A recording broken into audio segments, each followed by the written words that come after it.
guys can hear me is all. How are we doing with that? Got 11.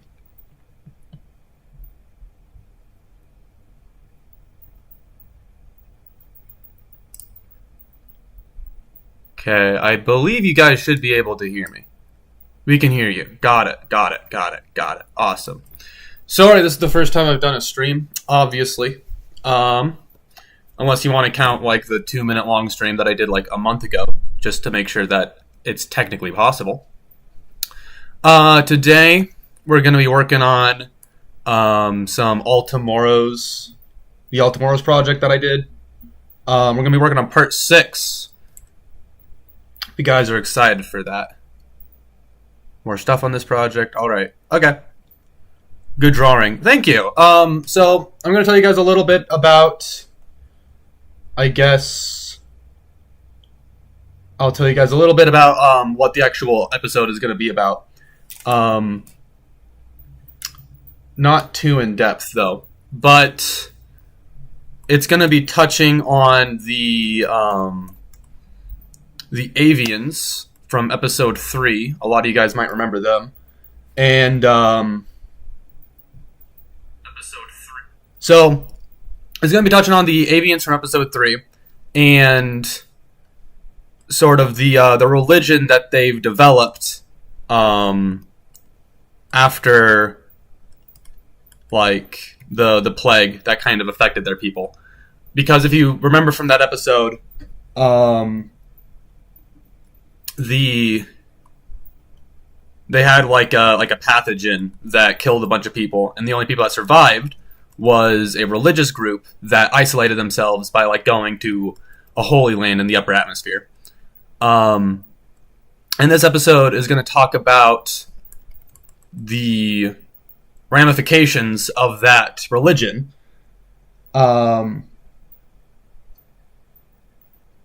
Little baby bird, yeah, with the vent beak. Yeah, with the vent beak, exactly.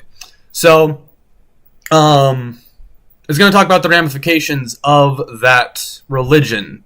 Specifically, a lot of the more extreme members believe that they are like chosen by their god to be the one true like successors of humanity, which makes them adversaries to the Martians, to the Nurans, from the last episode, because obviously they also believe that they are the one true successors of humanity.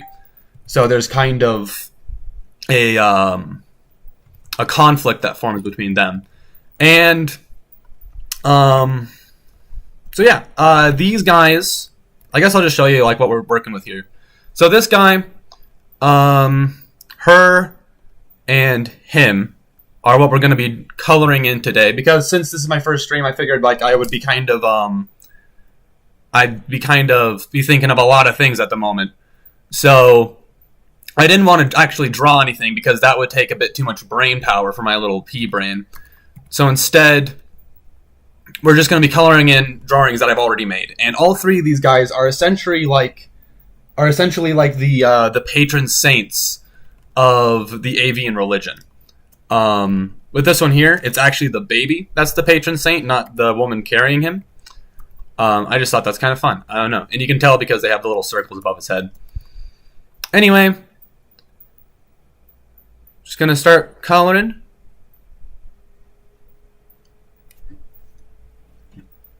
Baby steps. I don't know if that's talking about my streaming. I imagine that's just a pun. Oh, shoot, we got cool... they call me cool guy. They look like plague doctors. They do kind of look like plague doctors. That actually wasn't part of the like what I had in mind as part of their design. But you're right. It's kind of the same thing too, because plague doctors kept like herbs and medicines and stuff inside of their beak to filter out the plague, which obviously didn't help, but they thought it did. And these guys' beaks are used to filter out oxygen, which is poisonous to them.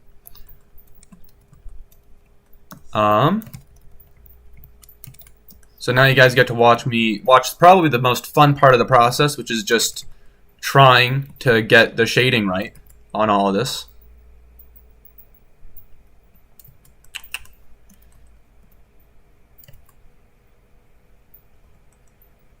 Okay.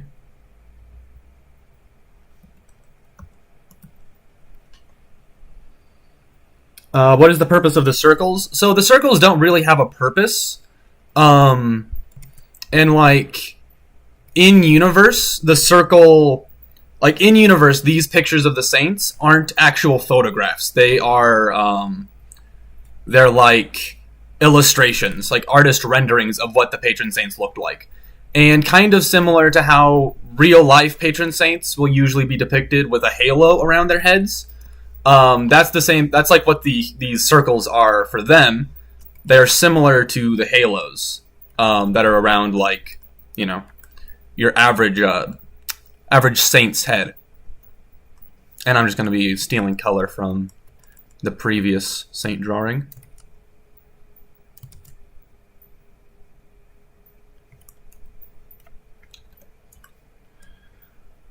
I assume all the religions that we know today have just fallen to nothingness in this series. For the most part, yeah. Like, I think, like, this religion is kind of like a blend between, like, Catholicism and like Hinduism, but it's been so long since any of those, either of those religions have been actually relevant, that it isn't really recognizable as either. But it is, there's influence from both.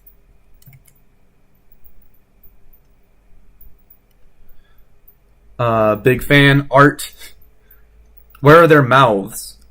Okay, so this is an interesting question because, like, I do have an answer for it, but it's absolutely horrifying. I think, and this isn't canon yet, because I've never had to, like, expressly talk about it. So if you guys have a better idea of where their mouths could be, please let me know, because I hate this idea. But I think there's, like, a hinge on this that kind of goes up, and underneath here is just a terrible mouth that they eat with. Obviously that wouldn't evolve, but that isn't a problem because it's genetically modified anyway. So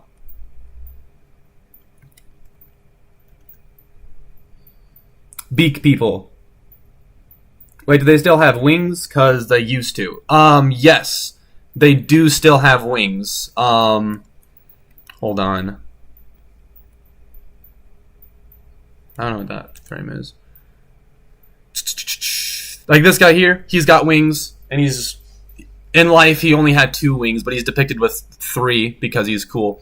But, when they're kind of just, like, sitting around, their wings are, like, tucked up behind their backs, so you don't actually get to see them very often.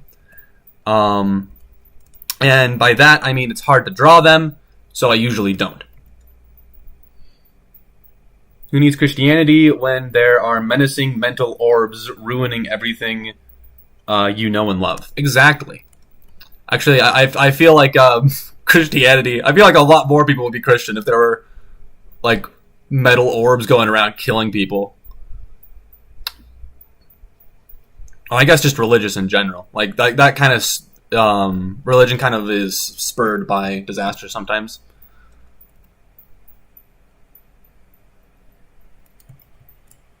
Imagine being a bird person and you find this stream.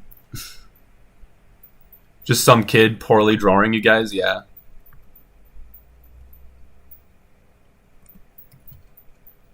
Does that look good? I don't think that looks good. Idea for the reason mouths are hard to draw. Yes, that's exactly why.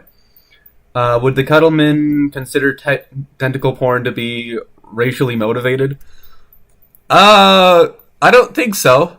I think they would just see it as, like, regular. They would just see it as regular porn, I imagine.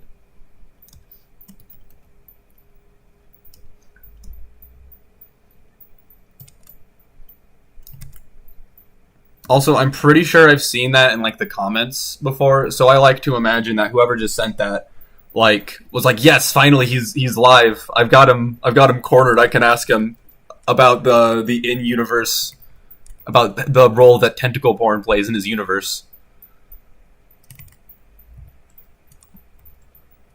Okay, the terrestrials exist in this canon. Terrestrials. Gosh, the terrestrials were the ones. They were the asteromorphs that were modified to walk on land, right? There isn't. So the thing about this series is it isn't actually part of the Altamoros canon. It's just a different story with a similar idea, and I call it my Altamoros project because it's obviously heavily inspired by Altamoros, and that's good for like. That makes it more searchable, calling it an Altamoros project rather than like Starscapes, which is its actual name. That isn't very searchable because nobody really cares about watching Starscapes. They want to watch more Altamoros stuff.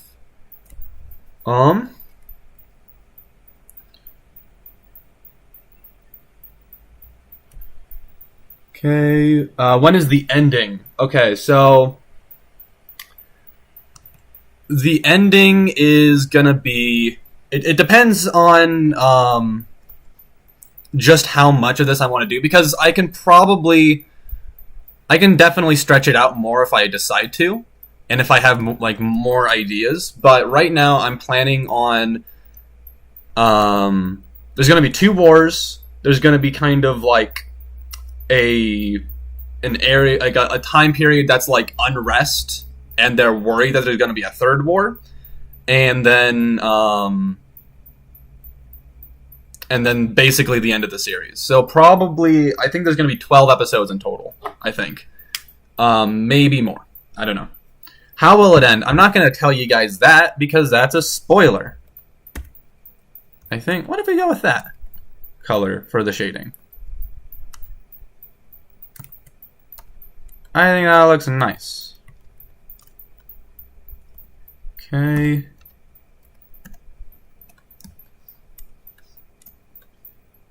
Okay.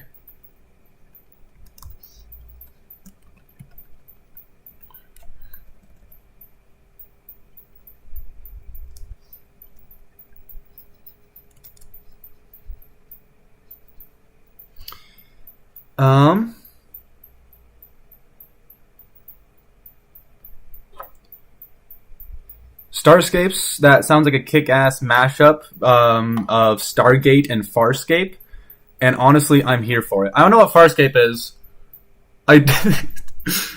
Stargate, though, is that the suicide cult, and if you put it like that, that makes Starscape sound like a much more problematic name than it is, but alright.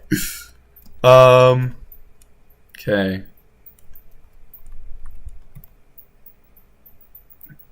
This is going to be purely video. Wait, is this going to be purely videos, or do you plan on writing a book/novel around this as well? I don't know if I'm going to write a novel around this. I don't know. So, I am currently writing a novel, and I don't know. Maybe if we got time, I can show you guys some of the stuff I've got for that too. But the novel isn't based around Starscapes. It's still Altamoros inspired. It's still sci-fi, but it isn't Starscapes. And basically, the idea of that one is Earth was colonized by an advanced, like super advanced alien race called the Gen, and they basically they don't do anything that's really too bad to humanity, but they do sort of start taking some of our resources, and they force us to like give them taxes and stuff. But other than that, it's basically fine. And then the actual book will be about the like the other alien refugees and the interactions between humanity and the Gen and the other aliens and stuff like that. And I think it's going to be kind of cool. I don't know. Also, I just found out that Stargate, when he said Stargate, he meant an old 90s sitcom, an old 90s sci-fi show, not the Suicide Cult, which I didn't realize there was. There was such a thing. Although, the Suicide Cult thing happened in the 90s, so I imagine, like, Stargate, the sci-fi show, probably had, like, a couple good seasons, And then the Stargate suicide cult thing happened, and then they had to like shut down production because of bad PR. Like, I feel like that probably happened. The baby is cute, but why does it have orbs above its head? Okay, so I explained this earlier in the stream, but to anybody who just showed up, basically, all the things that we're going to be drawing today are going to be like religious figures in Avian culture, right? They're essentially patron saints, and in this one, the baby is the patron saint. This is a powerful religious and political leader inside of Avian, in Avian culture, right? And the orbs are just like a little, they're just a demonstration that, like the same way that patron saints in real life will usually be drawn with halos around their head, Avian patron saints are drawn with little orbs above their heads.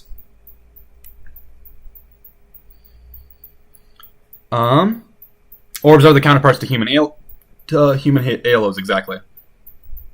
Props to you for being able to write science fiction. As someone who has spent a year writing a geopolitical fantasy, it seems horrid. I really like writing, like really fleshing out my world building. I think it's a lot of fun. Like, I don't know. Like, the hardest part is kind of just, like, actually... I don't really think it's difficult to put it into writing, but it definitely takes a lot of time. And that's... Like, the hardest part is just finding time to do it for me. Especially now when, like, I have a job and I'm also doing some, like, summer classes and stuff. Low-key kind of difficult. And we got Power Baby. Yeah. Is there proof of religion in the Avian civilization? I imagine what you mean is, like, in universe, is their god real? No, but they all very much believe it is. And there's going to be, as part of this episode, as part of episode 6, one of the Avians has, like, a dream that tells the future. That's just a coincidence. He didn't, that dream wasn't actually, like, a communication from God or whatever. Like, it was just a lucky dream that they had. Maybe that looks good. Power Baby, Godchild, Power Baby. I started the Power Baby. Power Baby, now everybody's just saying Power Baby. At what age would an avian learn to fly? That's an excellent question. How long does it take a bird to learn to fly? Probably like... I mean, obviously birds don't live as long as people do. But I imagine probably a person learns to fly... A person learns to walk... Probably a year after that would be when an avian would learn how to fly. So, like, still pretty young, but, you know. Okay. Got it. Drugs. I don't know why you mentioned... Alright. Spoilers, you dummy. That isn't really a spoiler, because it's... Like, if I told you what the contents of the dream were, it would be a spoiler, but with that, it's kind of just... Somebody has a dream, you know? That's not really a spoiler.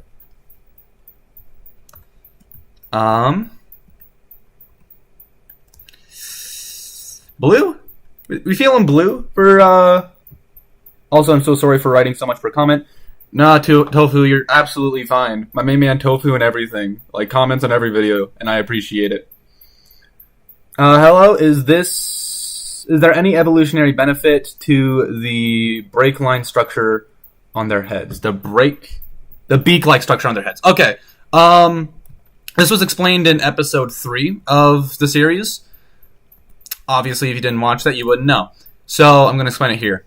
Basically, these guys are the descendants of a group of humans that landed on a planet with too much carbon monoxide inside of the atmosphere. Those humans modified their respiratory system to have filters to filter out that carbon monoxide. And then, when the avians got to this planet that they currently live on, there was too much oxygen. And since they were already modified to have less oxygen, that amount of oxygen was poisonous. So they modified this beak to sort of filter out some of that oxygen. Okay. If that makes sense. Blue Boy is the holder of Power Baby. Maybe blue/green clothing. You are an artist. Thank you. Are they male or female? I think the baby is a male. The person holding it, I think, is female. She has a shaved head, probably for like religious reasons. I don't know. Or you can make them better flyers than walkers, and because of that, they learn to fly sooner than walk. I do like that idea, but I think just because of, like, they're basically just people with wings, right? I think it would still make sense that they'd be better at walking. But, you know, the Avian's evolutionary, like, story isn't finished yet. There's still gonna be other Avians, like other descendants of Avians. So I'm sure a few of them probably will be better flyers, and then they'll learn to walk later, if that makes sense. Power Baby. Yep. Red bird people. Okay, so can avians support their walk cycle on their wings like a pterosaur? They cannot. Their wings are kind of their wings wouldn't be able to walk. They wouldn't be able to walk with them.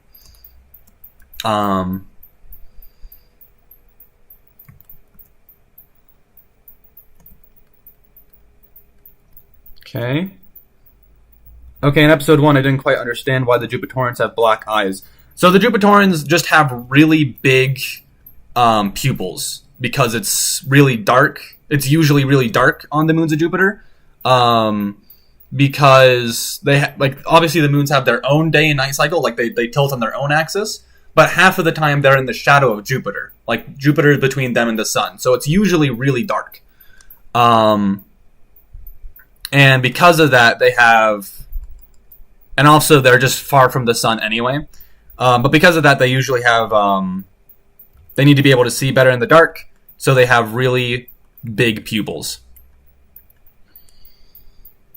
Sphinx species or something like this, and hybrids between humans and aliens made to translate speech. Please do it. I don't quite understand what you mean, my guy. They'll imagine a humanoid pterosaur. Nightmare fuel. You're definitely not wrong.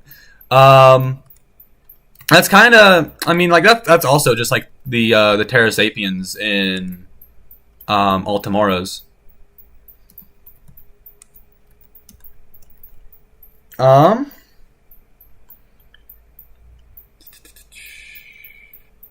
Since you said there will be 2 or even more wars, how would other species of human invade those other planets? Will they create new subspecies of themselves in order to be more efficient at war? Yes, there will be posthumans that are modified specifically to be really good at war. I'm not quite sure about the intricacies of it yet, because there's like at least 2 videos between now and when I talk about that. But there will be, yes.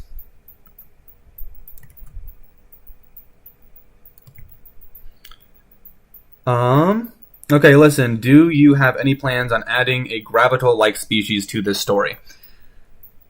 Well, kind of. It's not going to be a direct, like, one-to-one between them and the Gravitals, but the Martians are going to fulfill a kind of similar role in the story. Because they're going to be more technologically based rather than genetically modified. And they're going to be really, really racist and fascistic, and they're going to cause a lot of death but I don't think they're going to be quite as devastating as the Gravitals were.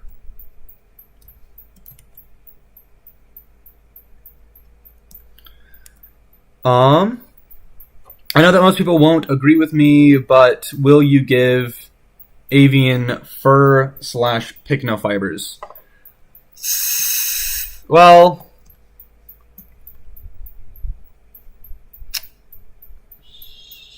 probably not. I don't think so. Not again. The avians are going to evolve a lot more, so I don't really know for sure if I will give like avian descendants fur in the future.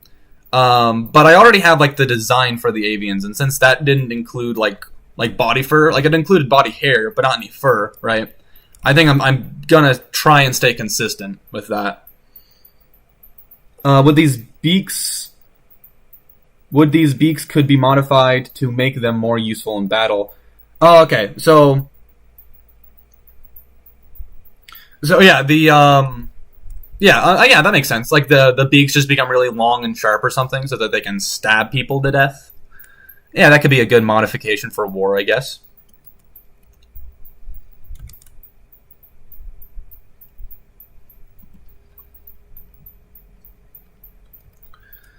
Question: will there be sapient aliens that are non-humanoid? There will be. That will actually be either episode 7 or episode 8, depending on a few factors. It'll either be episode 7 or 8 that's based entirely around the like ecosystem of a completely alien, non-post-human society.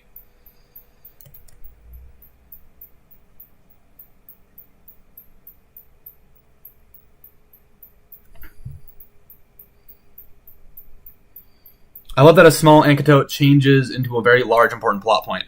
Um, which anecdote? What? How do you say that? Anecdote? I don't know. Which one changed it to a large story? Because like I mean, the whole into like a whole like plot point into the major story.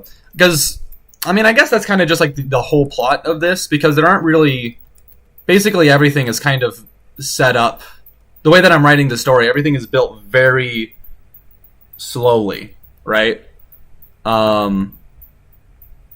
Like the Martians being kinda racist has been a fact since the first episode, but it's really only coming into major relevance now in episode 6. But I feel like it was important to set it up back then, because it gives the I don't know, it gives it kind of like, especially if you decide to rewatch the series after the fact, knowing what the Martians will eventually end up doing, as was alluded to at the end of episode 5, it will be, I don't know, I feel like it'll be kind of like it's kind of like, what's that thing called? Chekhov's gun. That's like, you can see it coming from a mile away, but that just kind of fills you with dread rather than like as if it ruined the experience somehow, you know? Randomly discovered you while I was high as fuck looking for all tomorrow's content. I'm really anticipated for your new project, and I think you're super underrated. Thank you. I appreciate the kind words. Yeah, I mean, I believe I have, hold on, let me check. Okay, I got 17,000 subscribers at the moment. But like a year ago, I had 200. Like up until last July, my most popular video, I think, had like 300 views or something like that. Like, so it's been kind of a crazy year. Even though I'm definitely still a very small channel, I'm a lot bigger than I used to be.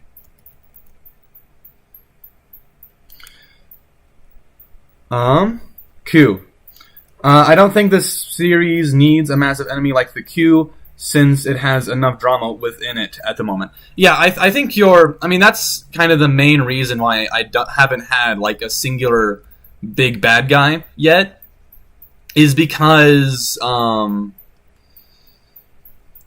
there's kind of like, I'm kind of able to get the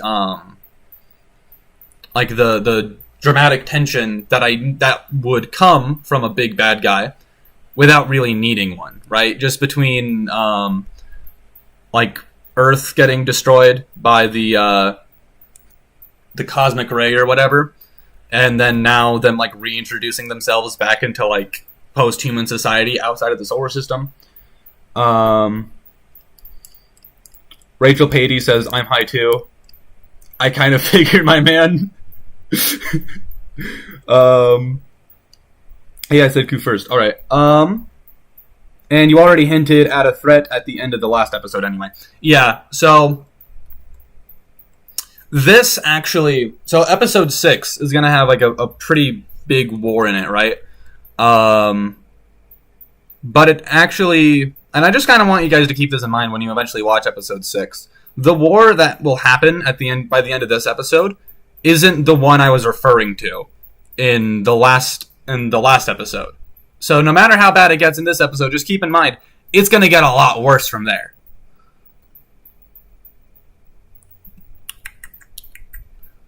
Oh, I drew that all in one layer. I'm silly. Oops. How's that look? Maybe green instead. Somebody said something about green.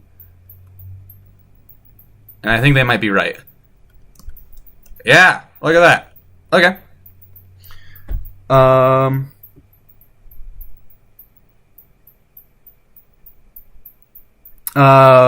What water/other fluids get into an avian's beak filter? What if water or other... Well, that's another reason why they have the beak. Since they live above a gas giant that's like mostly made up of like oxygen and hydrogen and stuff, there's a lot of water in the atmosphere. It's very humid. So, I'm gonna just hold on. I'm gonna make sure. Yeah, you guys can still see it. Cool. So, it's very humid. So the beak also sort of doubles as a way to keep more water from getting into their respiratory system. When do you plan on releasing the next episode? I'm going to try and release the next episode by the end of June. I'm hoping for next week, but we'll see what happens. If I would be disappointed if I don't get it up by the end of June, though. So I'm hoping for next week, really hoping for by the end of June, but we'll see what happens. And I'm sorry I can't give like a more straightforward answer on that. I've just been very busy the past while.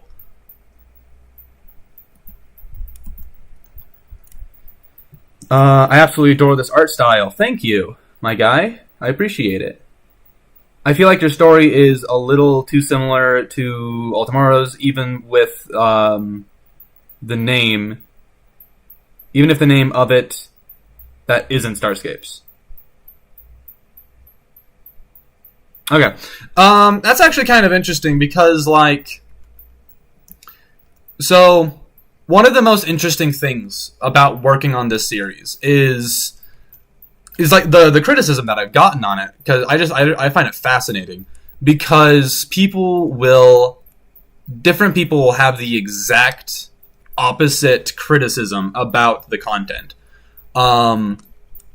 Like what somebody in here, my guy Hayden D Maniac, said that it was too similar to Tomorrow's, which I think is fair enough. It is very similar. Like it kind of just wears its inspiration on its sleeve, which I don't think is necessarily a bad thing, but it is correct. I think it is very similar. But a lot of other people will leave comments saying that it isn't similar enough and that I shouldn't call it an All Tomorrow's project because it's completely different. And also, like, in universe, a lot of people will talk about like the different actions that that humanity takes. Like episode 1, for example, the creator of the Power Baby is back. I never left, my guy. So, like, episode 1 had, like, Earth was basically a dead planet, even though it was proven that they had technology that could resurrect completely dead planets like Mars and the moons of Jupiter and stuff. the reason that they didn't just like terraform Earth back into being habitable is because Earth itself is a very poor planet. So it didn't have. They could do it. It would just be too expensive for them to be able to.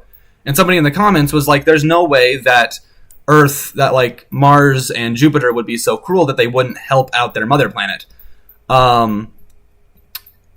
Which is, I like the sentiment, but I don't think it's necessarily true.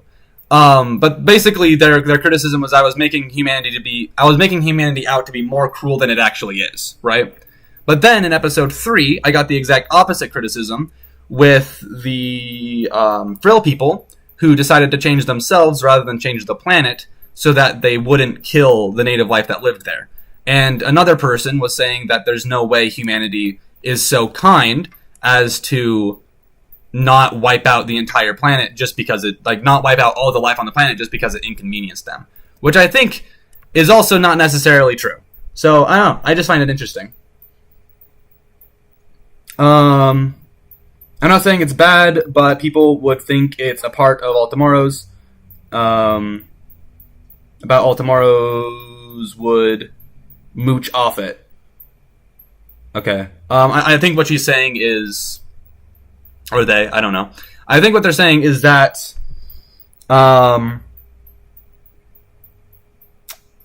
it's too similar to Altamoros in the fact that, like, people will just assume that it's actually part of the canon. And I'm trying to just, like, add on to it. Which, I mean, yeah, I do have to, like, regularly explain that it is its own beast. But I don't think that's... I think that's fine, right? Like, I don't think that's too much of an issue. And it will become less and less similar over time, I feel. But... Because right now we're still kind of near the beginning of this story, you know? It's 21:37 for me. Call Art. Maybe you could do the green a little bit darker. I think it would look better in my opinion. Okay, let's try that. A darker green for our little baby boy. Okay. Let's get... also, somebody asked if I had any rejected designs. I don't really have... I don't think I have any, like, full... Actually, no, I do have an entire group of posthumans that I was going to use and I didn't. Originally, when I was first coming up with the story... and yeah, I think that does look a little better. But when I was first coming up with the story, one of, like, the sort of beginning... do the Avians have beaks made of bone, or are they just made of hair? They are just made of hair. They're just really tightly bound hair. But when I first came up with the story, when I first came up with the idea, one of the ideas that I had was a group of posthumans that lived on, like, a planet with really, really high gravity. And they kind of evolved to like, walk around kind of like crabs, since the gravity was so high. And I didn't do it because I realized it was kind of lame. But yeah, that's the only, like, full group of posthumans that I haven't used, I'm pretty sure. But there are a lot of just, like, regular, like, designs of posthumans that we do have that went through a few more revisions. If you look back on my channel to, like, June, I made a video that was sort of just introducing the idea of the project, and I had a lot of really bad art of a lot of the posthumans that I did actually end up, like, making in the series. Like, the Frill people and the botanists were in there. There were a few other ones, but yeah. Maybe the Avians were too, I don't really remember.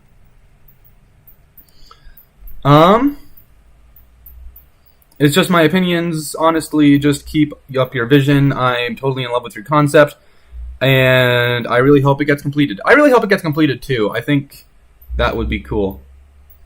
Hold on, what else we got? Maybe a half mushroom, half human species. I kind of want to keep the genetic modification kind of low key. Like, I don't want them to be, like, splicing themselves with other organisms and making themselves like hybrids. Not just yet, anyway. Maybe a little further on, but not yet. I remember that when you showed the design. Yeah, okay. Also, since I died, I will ask this question again. Do you plan on making a Discord for the project / your channel as a whole?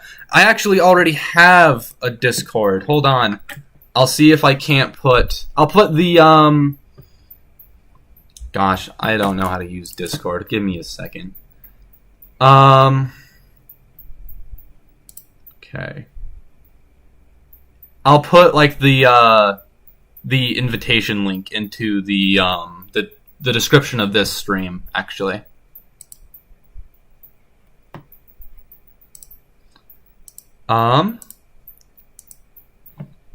Okay. Invites. No. Can I get an invitation code? Custom invite link. Bro, get out of here. I'm not... Just give me the invitation code, my guy. Hold on.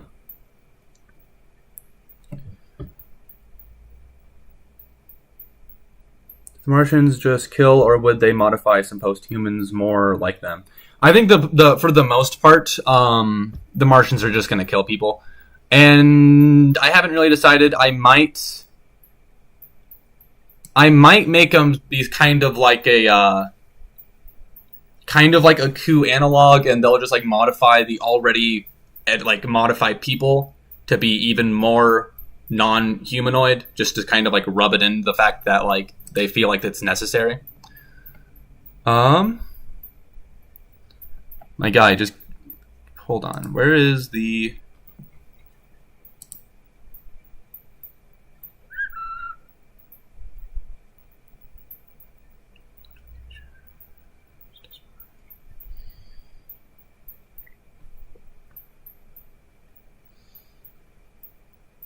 Any other project after this, or just the same? I'm actually working on quite a few different projects at the moment. I have obviously Starscapes. I also have like a novel that I've been writing that's also sci-fi. And then I also have like an animated web series that I've started. That isn't anything like anything else I've made, but I'm really excited for it. It's about geese people. I think it's gonna be fun.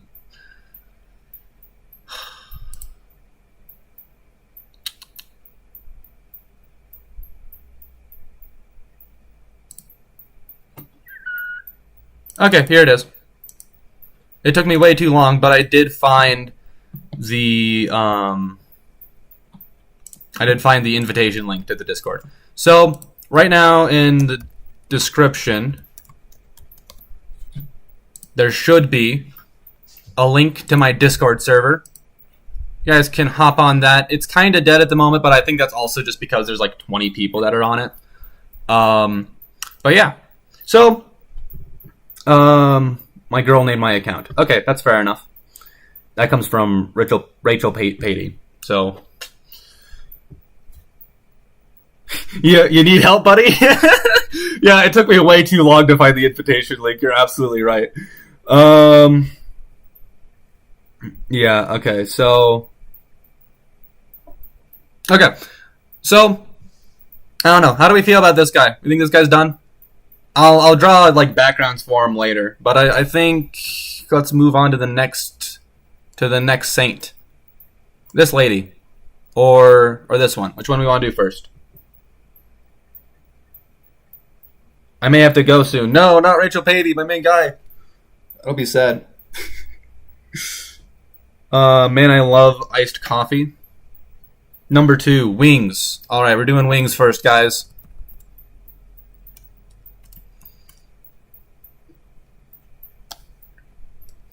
Also, again, if you've seen episode 3, you might remember the guy that, like, founded this religion.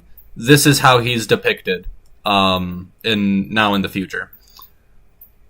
something tells me he probably had a say in how he was depicted. Okay, Saint. Is this a new species? No, this is still just the Avians, but these are their religious leaders. They're not actual saints. They're called vessels. But in their culture, they serve the same purpose that like a patron saint does in the Catholic Church, right? They're just really important religious guys. And also, since they like their government is a theocracy, it's controlled by the religion. It also just automatically makes them important, like politicians and stuff. Which human descent do you like more or dislike more? Let me think. What's my favorite one so far? I really like the Keelmen, honestly. They have a very simple design, but I really like them. The Tetrabrachii are also really cool. Those are the Avians that modify themselves to have 4 arms instead of wings. And I'm really happy with the drawing that I made of him, because I feel like, if you don't remember, the picture I have for the Tetrabrachii is a picture of a guy fishing, and he's holding a beer off to the side. And just the way that I have it posed, I feel like that would be a pose that somebody with 4 arms would actually find themselves in if they went fishing. So I'm really proud of that drawing. And I also really like the floaters. I think they're really cool. Probably my least favorite is are the botanists. And that's just because like I don't think their design is particularly inspired. They're kind of just people with like long fingers. But I also designed them that way because I knew that I was gonna get more interesting stuff from them, like the nomads and the I don't know, the other guys. What were the other guys in that episode? Gosh, I'm drawing up a blank. That's silly. But yeah, I can't remember. The septipeds. Yeah. Ooh, theocratic bird people versus Nazi-esque eugenics Martians. That's kind of gonna be the main conflict of episode 6. Also, since it's like a religious war, a lot of the battles and stuff have really cool names, in my opinion. The war as a whole is called the War of Three Miracles, and one of the battles is called the Bath of the Second Miracle. Both of these, I'm really happy with the names that I chose for those. I don't know.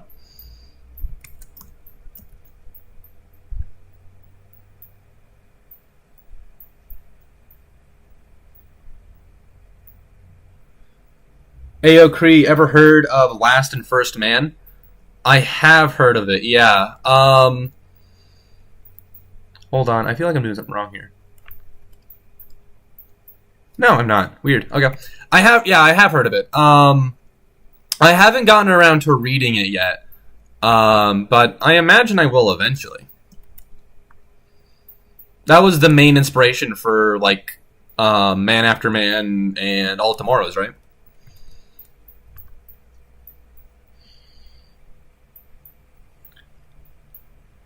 I just binge watched all 5 episodes, all 5. Oh, good luck. Took me 3 months. Whoa, okay. I didn't realize First and Last Man was long enough to take 3 months. Jeez, okay. I'm trying to remember, there was a book that I read a couple months ago. I can't remember what it's called. But, well, it wasn't a book. It was a short story. And it was about a group of humanity. It was the meeting of 3 worlds, I think. It was something like that. And humanity met a group of 2 other aliens. And both of the aliens had drastically different cultures than Earth did. Like, one of them, like, hold on, what was it? One of them ate babies. Like, they ate their own offspring. And the other ones were modified to never feel any pain at all, ever. And both of them thought the other 2 were, like, impossibly evil, just because their cultures were so drastically different. And I thought that was really interesting. I don't know.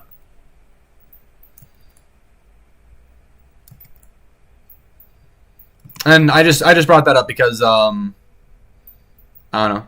It kind of has a similar vibe to what I have seen of First and Last Man, where it's mostly just text and you don't actually get to see any drawings, which is kind of lame, but whatever.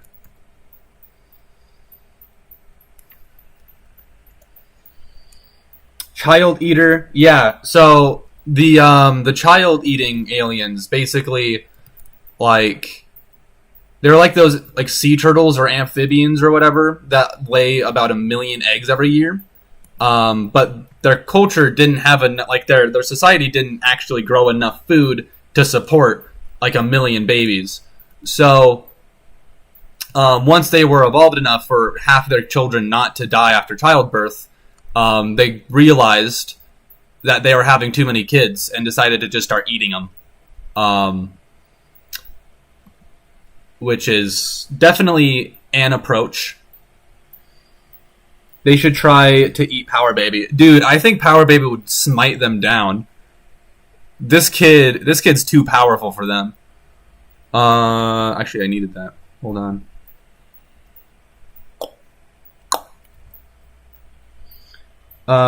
Yo, wait, what's happening? I just joined. Someone explain. I was just talking about a book that I read a while ago. That's kind of... I feel like... I don't know. If I can find what it's actually called, maybe I'll make like a community post about it. Because I feel like most of you guys would probably enjoy it.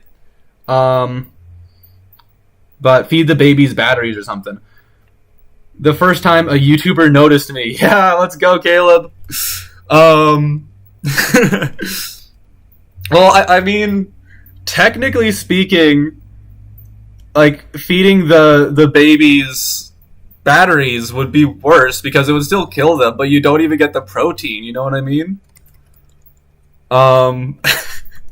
So it isn't less cruel, but it's also less pragmatic.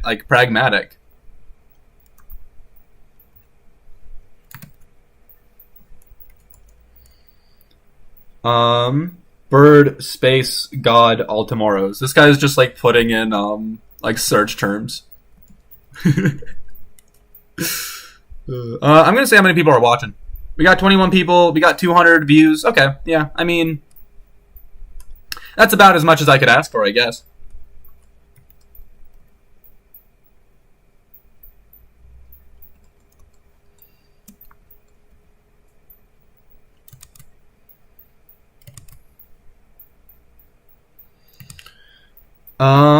I have 3 things to say. Okay, here we go. What inspired the pedal people? How did you come up with the thickets? And the floaters are my favorite. Okay, first, what inspired the pedal people? Hold on, I have, I'm gonna go a little bit off script for this. Because I think I'll just show you. So, this is a flourish. It is a drawing that I made, the original one that I made in work. And I really like the flourish, but I haven't had an opportunity to really use it that much on the channel. And I wanted one of the Posthumans to have a face kind of similar to that. And the pedalmen were the best idea I could come up with. Secondly, the freak is a pedal person. Secondly, gosh, what was the second question? What was the other question you had? The thickets, right. So basically, I came up with the thickets because I came up with the idea of like the walking cities first, and I thought it would be cool.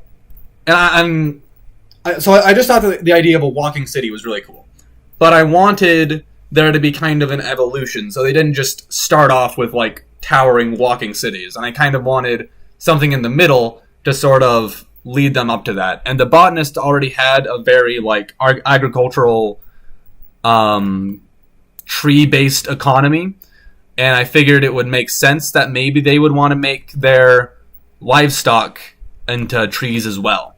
So, and I think it's just kind of a cool idea. I don't know. Like a cool biopunk idea. And also, you said the floaters are your favorite.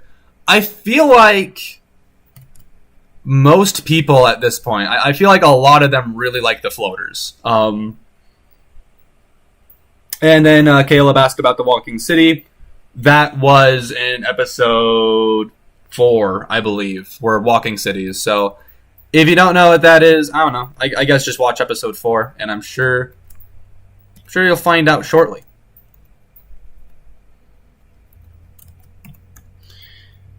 Okay, so I'm going to go back up a little bit. So if humans have trouble communicating with humans of different languages / culture, let alone our own dogs, how the hell do we communicate with aliens if we are animals to one another? I assume he's talking... I don't know if he's talking about like the posthumans being able to talk together in my show. I assume what he's actually talking about is the baby-eating aliens that I brought up a while ago. But they were able to communicate with each other because they had like advanced future technology that just like instantly translated it, which is, I will admit, definitely a cop-out, but I guess it gets the job done. And when you're writing for science fiction, you're allowed to make cop-outs every now and then, I guess. Will there be humans that change drastically as they grow like frogs?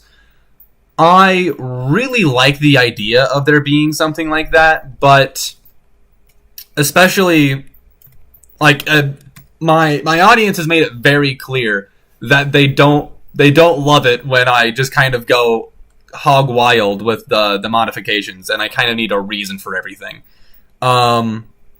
which is fair enough, I suppose. But so if I can come up with an actually compelling reason as to why they would modify themselves to be like that, then I will add that. Also, we've got people just talking about the Florsh t-shirts. I would love to make Florsh t-shirts. Sorry, I'm pretty high up in the chat at this point. Sorry, do you put the baby in the oven? I don't know if how they prepared the babies. All I know is that they did. Yeah, we got people just talking about Florsh merch now.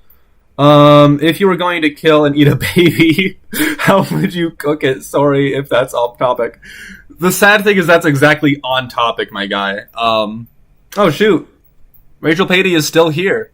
I thought he had to leave. That's awesome. So, holy cow, I got noticed twice. Now, make it a third time, my guy. Okay, so yeah, I really like the idea of doing merch. I don't know how many people would actually buy it, though. And I feel like going through the troubles of actually making merch only for, like, 2 people to get it would be very disencouraging. But I do like the idea of having merch and having, like a Patreon and stuff. I think that's a cool idea. I also believe that all the posthumans require an explanation. There's plenty of stuff that we do with little reason behind it. Like, I do think... okay, also, Caleb has a question to ask. Go ahead and ask it, my guy. So, you don't need permission to ask a question. And yeah, I think you're right. I think a lot of people, especially... So an important thing to keep in mind with the universe of Starscapes is that genetic modification is super cheap and super easy, and like surgeries and stuff are cheap and safe, and there's basically no reason not to get one if you want it. So, considering all of that, I don't really think the actual people would have a problem of just like, hey, you know what? I want to be a horse, and then just making themselves into basically a horse. I don't know how many people would actually do that, but I feel like some would. But to have an entire species that decided to do that, I feel like does kind of warrant some explanation, but I don't know. And also, if I feel like if I took that route, a lot of people in my comments would be like, dude, that's a total cop-out. And it kind of is, but yeah. Please notice this, it's important. Would you trust me or copy it? What? Like... Caleb, you can just ask your question. Stop asking. You don't have to ask permission to ask a question, my guy. Ooh, a cool way to make a foolproof, powerful military and advanced biopunk way is to exploit you social like in ants. Use sociality in ants to control vast armies. A militaristic species can use this. That's actually a cool idea. I actually really like that. I'm going to keep that in mind for when I start talking about all the wars that are going to happen. Thank you very much, my man Jelly Ants. No, become ape. Become ape. Ape together strong. Please make an insectoid species, please. Sure, there's the ants, but then the ant bullies, lol. That is true. Would some species see it as taboo to allow such drastic changes? Example, would the Martians hung me at the stakes if I wanted to look like a pile of tofu? Okay, so most species basically don't care what you do as far as genetic modification goes. They're kind of just like, do what you're going to do, my guy. The Martians are definitely a great example of one that does care. And they probably would hang you at the stakes if you decided to do that. But at the same time, you probably wouldn't ever get the chance. Because I think most genetic modification technology is blocked off from the public. Unlike other groups, right? So... And then someone else asked what program I use. I just use Photoshop. And then I use Premiere for making videos.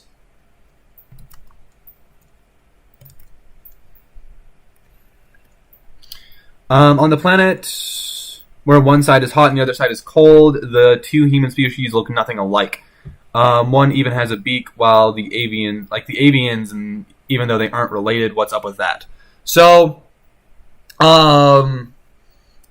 well, they don't look anything alike because they both basically just started out as like humanoid-esque creatures, and then they just drastically went in different directions from there. So that's why they don't look anything alike. But the reason that the humpbacks have beaks, even though they aren't related to the avians, is because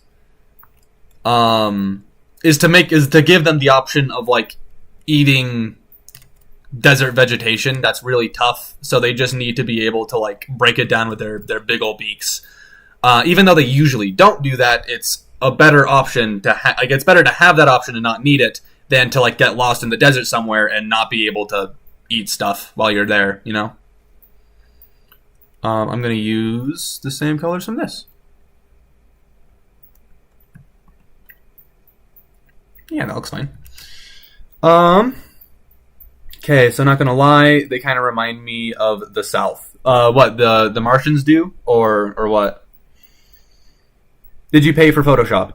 I got a subscription from it, like from my school. I got a subscription from them, but that's since ran out, and now I pay for it. Yeah. No, I use my dad's account actually. Never mind.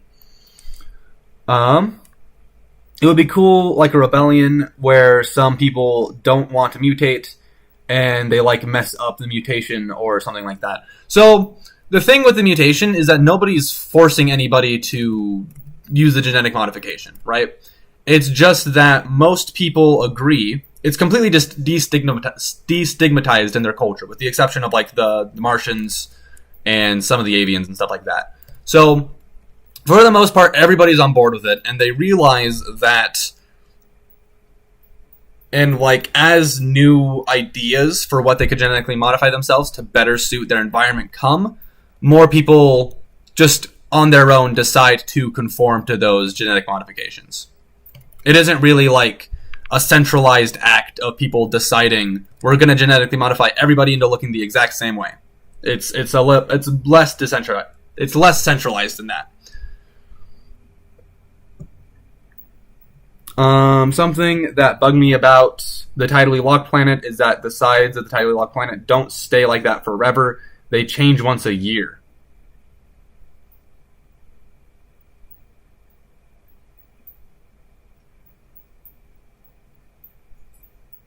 I've never heard about them changing once a year. I've only ever heard of them. Obviously, they shift on their axis, so depending on the time of year, it isn't quite as hot, like near the poles and stuff, or it isn't quite as cold as usual. But I've never heard about them like fully changing, fully changing every other year. I don't know about that. I'll have to look that up though. Like, huh? Besides the Martians, would any post-humans try to modify themselves to be more like the old humans? And if so, would the Martians accept them? I feel like if you had like a Keelman who modified themselves to look exactly like a Martian does, then the Martians would probably accept them. I don't know if anybody does do that. I don't know. I mean, I'm sure it's probably happened once or twice, but I don't think there's like full groups that are doing that, you know?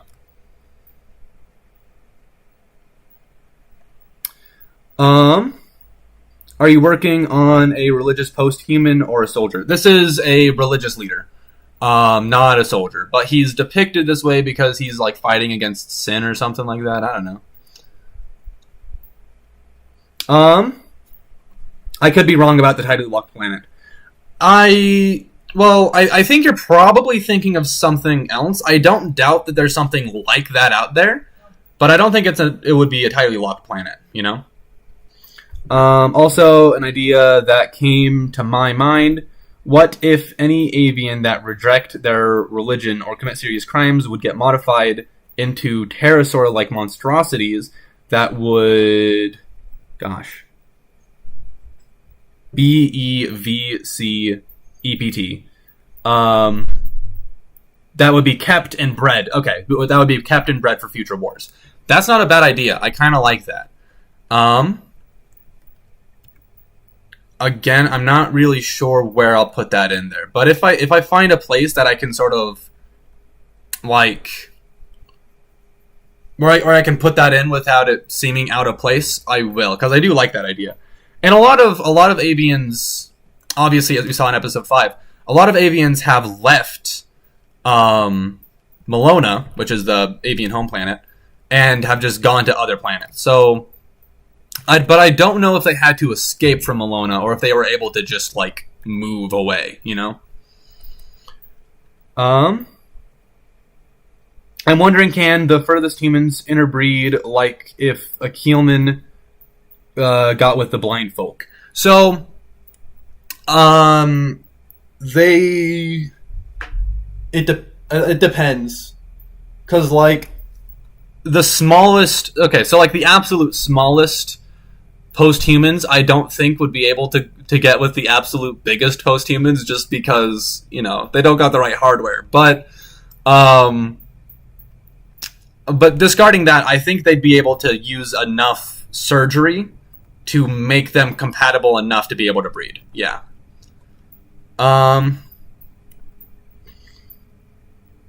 I need to go to my college class. Rachel, it's fun. This video is going to go up on the channel afterwards, so you can come back after you get back from class, my guy. It's absolutely fine. How do the avians and the humpbacks eat with their hair in the way? So, this is very much the question, because I haven't really thought about it too much. Right now, I'm basically thinking they have a hinge up here, and it kind of just slides up out of the way, and they've got a terrible mouth down here. I kind of don't like that idea, so if anybody has a better one, I am all ears.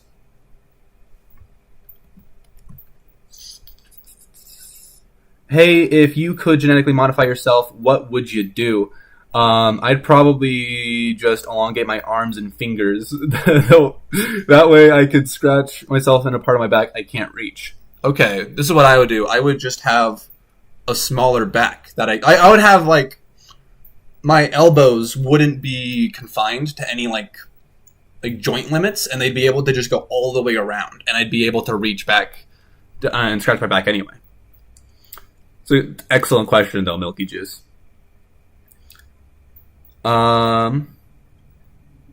Speciation wouldn't let them breed, right? That is, like, again, naturally they wouldn't be able to, but we've got crazy future technology that would allow us to do stuff that should definitely be impossible. So I think it's still I think it can still happen.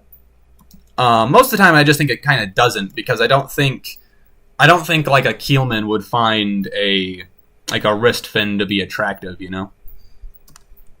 So I don't think it would happen very often, but when it does, they would be able to have like reproductive surgeries that would allow them to be able to reproduce if they wanted to, even though they're not even kind of related. On a completely unrelated note, I need to wake up in 4 hours for a flight, but this matters much, much more. I'm glad you have your priorities in line, my guy. Maybe it can open in a star-like formation. I kind of like that. Okay. I mean, I assume he's talking about the beak. But yeah, I don't hate that idea. Okay. That sounds painful. Yeah, the hinge thing does. Are the avians carnivorous? The avians are herbivorous. They eat both plants and meat. Just modify your body and skin to not get itchy. Yo! No, that's okay. That's a massive brain move right there. All right. Yeah. Okay, that's definitely the way to go.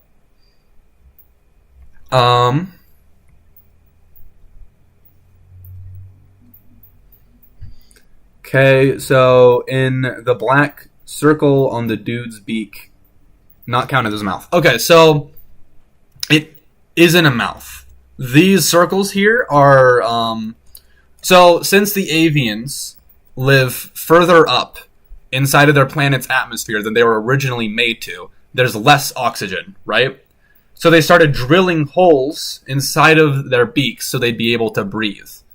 And that's kind of an old-fashioned way of doing it. Now they just modify to have like less extreme filters. But that's what they did back in the day. And since this was one of the first people to move up to the like higher atmosphere, his beak is like that.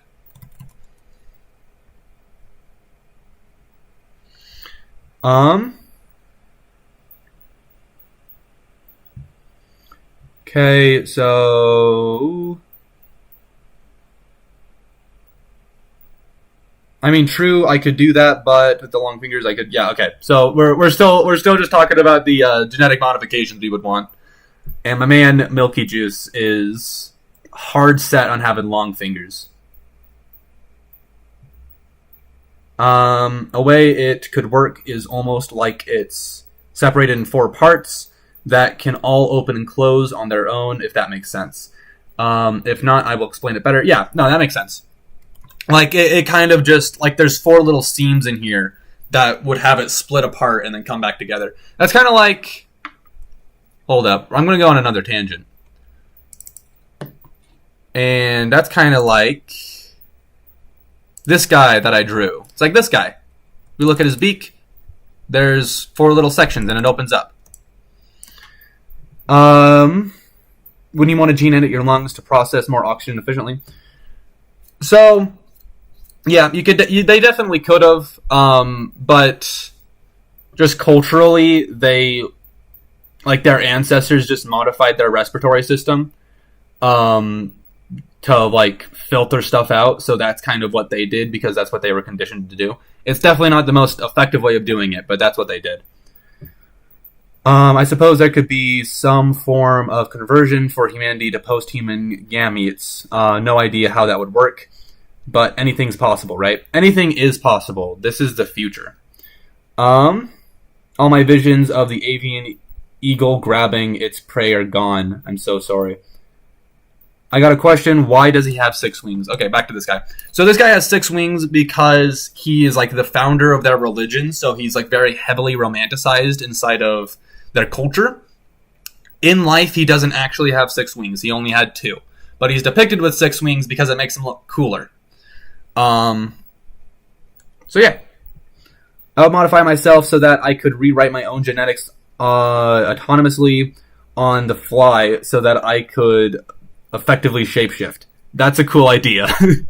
I'll modify myself to be like an armadillo and roll around. I love this. Okay. I love the genetic modification discussion here. Okay. So the radicalist avian saints should eventually actually have 6 wings. That's actually a cool idea, having them like actually modify themselves to have 6 wings. I think that's a cool idea. Maybe I'll do that. Yeah. I don't see why not. I don't know. Maybe yellow for everything else? Maybe. I don't know.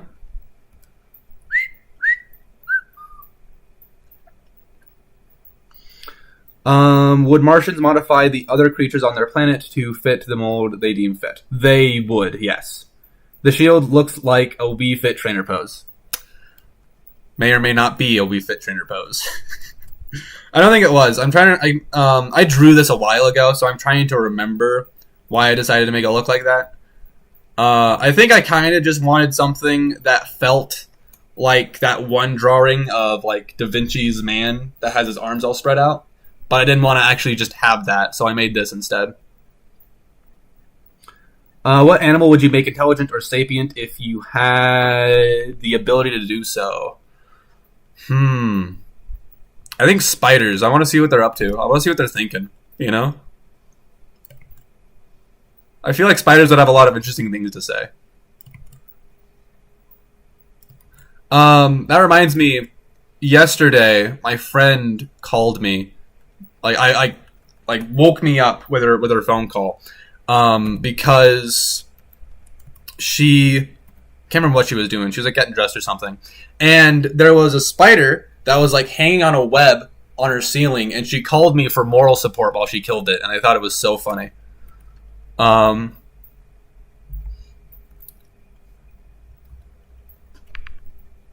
Okay, hold on.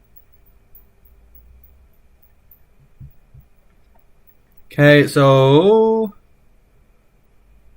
are powers like telekinesis out of reach? I think they are. Yeah, I don't think I'm gonna have like telekinesis or anything inside of this in universe. Why does he have these tools in his hands?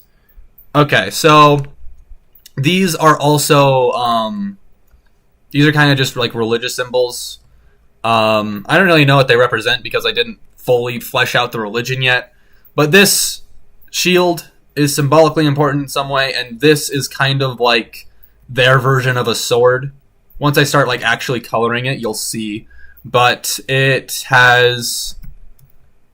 gonna have like a massive like energy beam thing, kind of like I don't know, like a big beam of plasma that like runs down it. And he uses that for like cutting people up and stuff. Please, will you make a biomechanical species?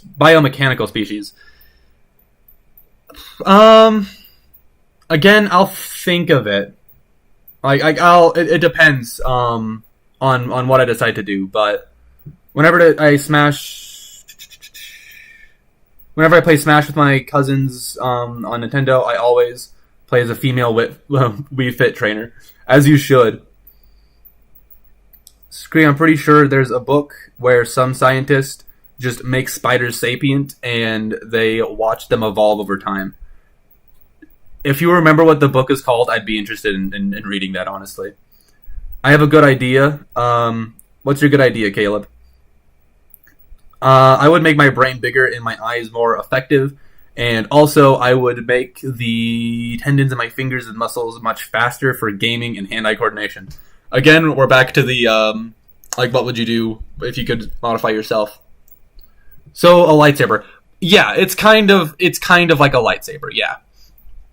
Are there any dialects in there, or they just speak the same language? They don't all, so there are still different languages, but they, for the most part, they aren't based on which species you are. They're based on, like, where you come from, right? Like, in Europa, if you come from, like, the East or whatever, you're going to have a different language than someone coming from the West. But if you're a keelman, you're probably still going to speak the same language as like your avian like neighbors, you know? If that makes any sense at all.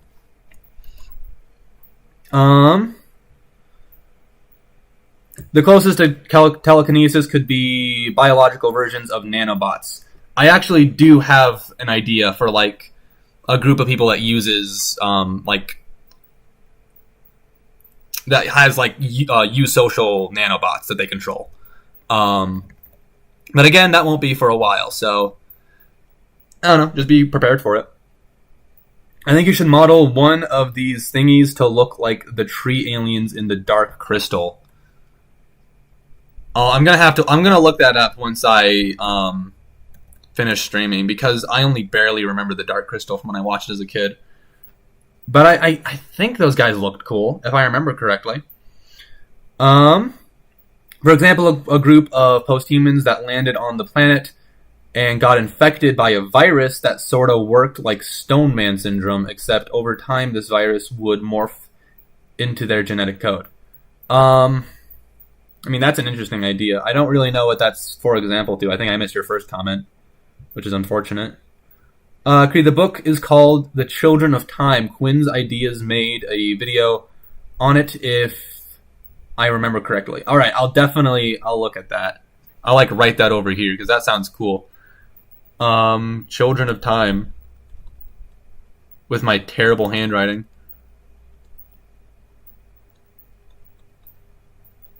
Quinn.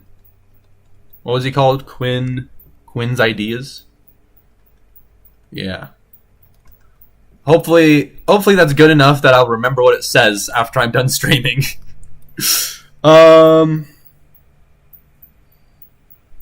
So like the real world, I don't know what that's referring to. I'm sorry. Would posthumans genetically modify parasites into becoming symbiotic? Because I feel like they should. So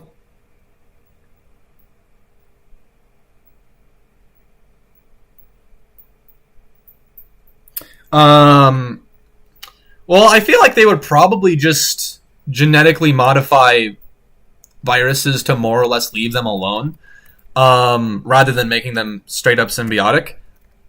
Some of them might do that, but I don't know how common that would be. And now I'm gonna make this gray because we need some white in this picture. Gonna give him white eyes. All right, so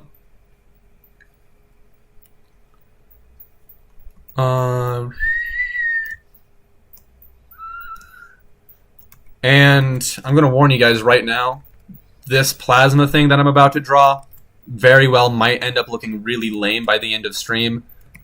If so, I'm going to try drawing it again when I can just think more clearly and I'm not like responding to everybody. But I mean, that's the basic vibe of it. Just like a big like band of plasma running along it like that.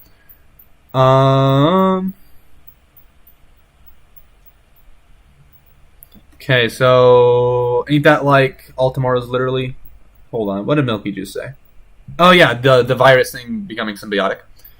Odd question, but is it cool with you if I write down a short story that implements some of your suggestions/ideas and send it to Discord, or would it be better if I write them down and do them down normally? So it would be really cool if you guys like some people have talked about this. I think it would be really cool if you guys like wrote short stories based around some of the stuff I talk about here. And yeah, sending them through Discord is definitely a viable option. After seeing what genetic modifications can do, I think the question is not how you would modify yourself, it's actually why you would.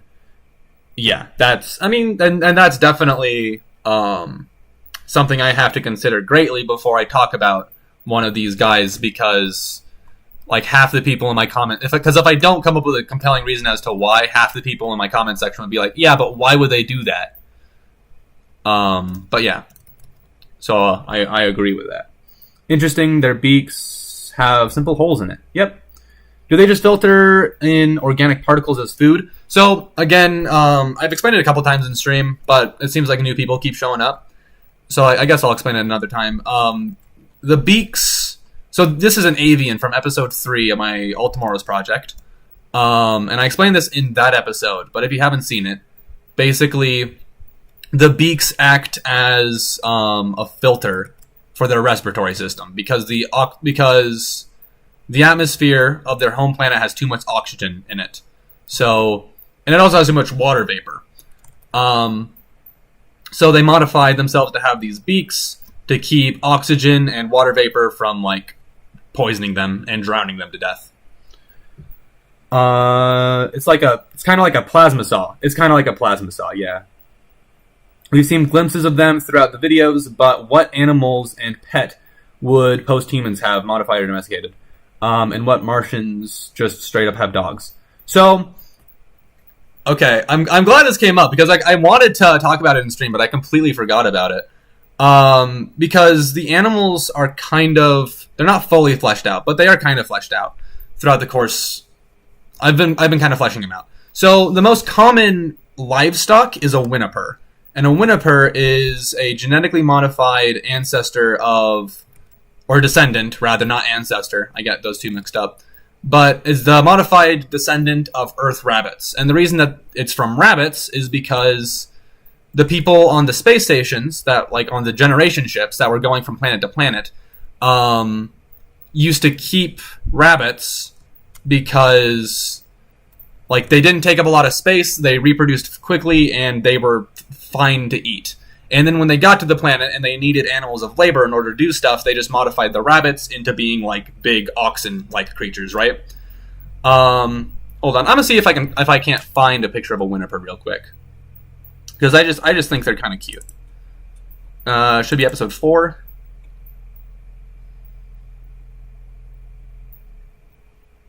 Okay. Okay, I gotta find one now. Okay, here we go. This is a whinniper. This is approximately what they look like. And then there's also, and then they also modified like those rabbits to fill the same niche as like dogs. But my favorite pet from this universe is, come on, I gotta find it. Is this guy right here? He's called the Toos, and Toos is spelt like this. It's spelt Ptoose, and I just think that's really fun. But yeah, this is a Toos, and it's just a goose that's modified to be a dog. So that's basically the animals of this world, like the livestock and the pets, are just modified from other animals because it was more convenient to keep the other animal until they needed like a dog or a bull again, and then they could just modify it from there.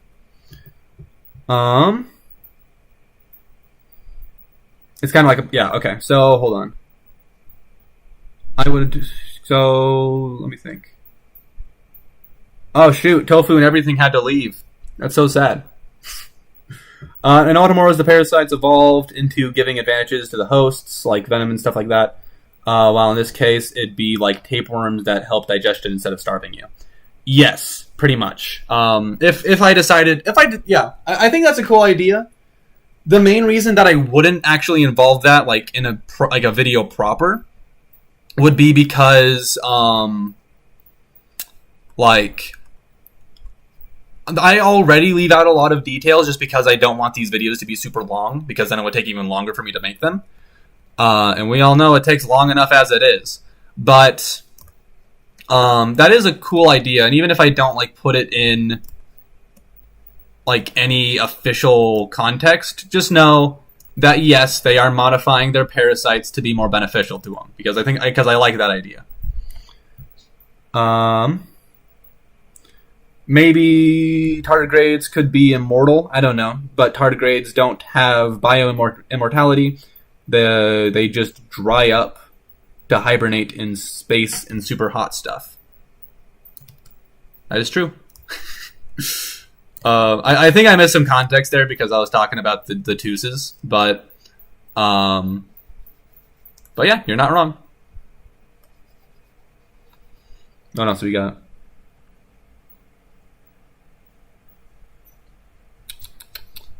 They would probably have a guinea pig descendant as well. They also reproduce quickly and are able to be eaten. Yeah, so they probably like just stuff that is small, reproduces quickly, and has enough meat to still be worth keeping around is a pretty good contender for generation ship food. Um, they can live 30 years without food. Okay, he's just talking about tardigrades again. Um, did you like my nanobot suit idea? I don't think I saw somebody talking about nanobots. I assume it was you. I didn't see anything about a suit though, unfortunately. You like modern animals. So, and did some humans domesticate alien life? So, I'm going to start with did some humans domesticate alien life? Yes, a lot of alien life has since been like domesticated, but I guess like especially on, gosh, what is it called? The one that the Frill peoples live on.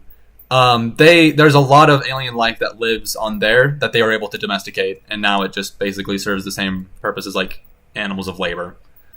So yeah, there has been domesticated alien life. Filter, blur, Gaussian blur, 0, 1. What is it now? Okay, so yeah, 25 already looks a lot better. Looks at 10. Okay, yeah, let's make it a 10. And you?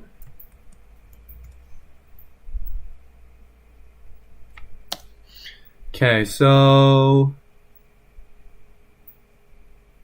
what could kill them besides natural causes? Okay, they're just talking about tardigrades in my chat now. I love that. Do these people make completely custom species of animals, maybe to help them in science stuff and for purposes we use robots for? Yes, they do. And again, that will actually be in this episode. This one has another version of the Gwynipers. Another version of the Gwynipers that are modified to be used for like mining radioactive substances, pretty much.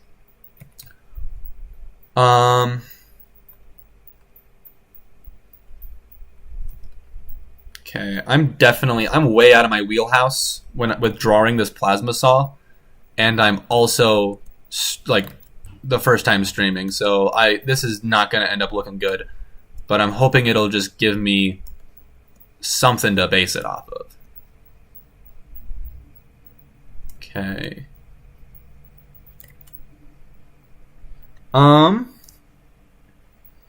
Can they eat the aliens, or do said aliens use things other than DNA for encoding genetic information?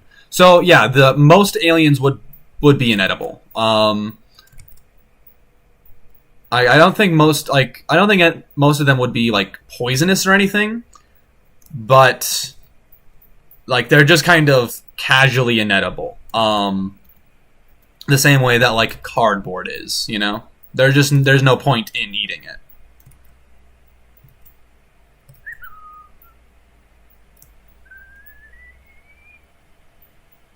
Just because obviously their anatomy is so different,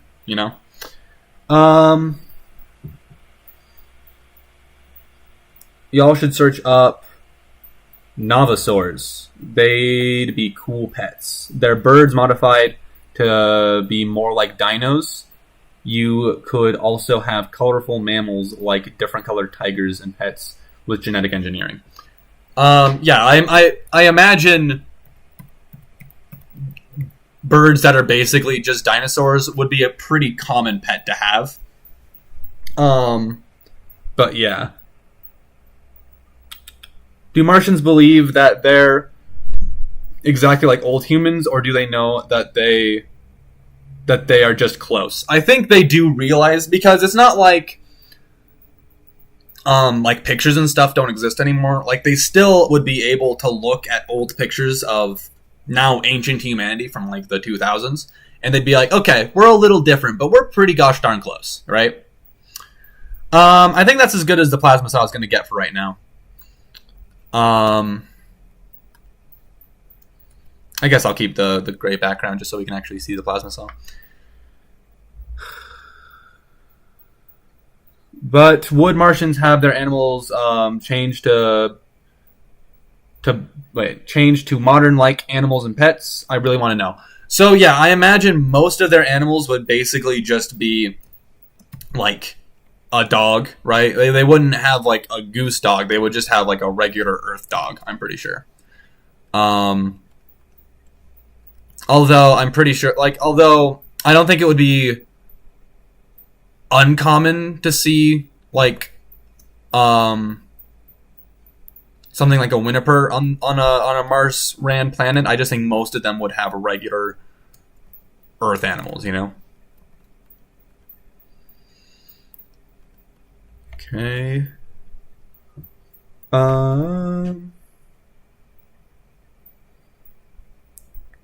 Would Martians modify themselves to be even closer to old humanity?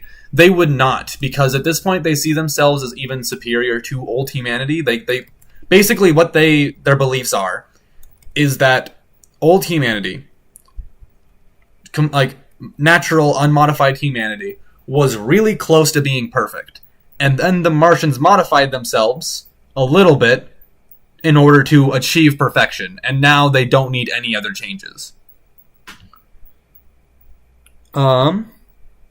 Mammals with structured prisms for like birds or butterflies. Would the dog be like a greyhound? I'm not quite sure what you're asking.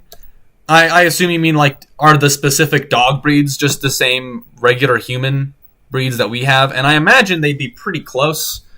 They probably wouldn't be exactly the same though. If that's what you're asking. Okay, so I'm gonna call that good for this guy. I'm gonna call this good. And I guess we'll work on her, and then we'll call it a day. Someone said something about the plasma saw. I want to see. Geez Louise, the plasma saw looks pretty good in my opinion. Thank you, Milky Juice. I appreciate that. I mean, especially considering I kind of just whipped that out. Like, yeah, I mean, I'm not unhappy with it. I think it just needs a couple more revisions. Also, just occurred to me, since they use genetic modification so frequently, have they fixed the snouts on pugs? I want to say yes so badly, but honestly, like, knowing people, they probably just made them worse. Like, because now they don't even have the limitations of like what they can get through selective breeding. Like, they would probably just make pugs even worse. Mars have a low gravity. Yes, and that's why Mars does have a low gravity, and that's why the Martians are taller and thinner. Do Martians have cats? I don't see why not. They probably got cats.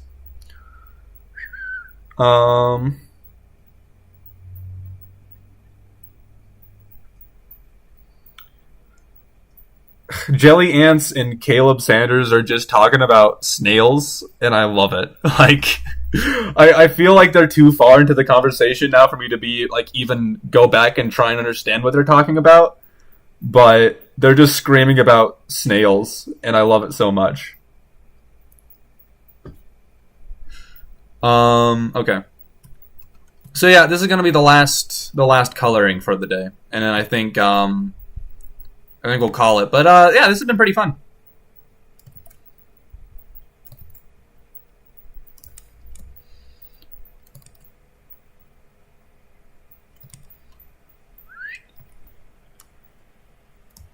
Yes, the even more deformed pugs, known as the Uggs.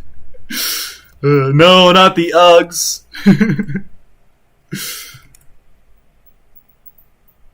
Is the warp drive used on starships based off of the Miguel Alcubierre's warp drive? Not directly. I just realized that I needed a reason to have faster than light travel.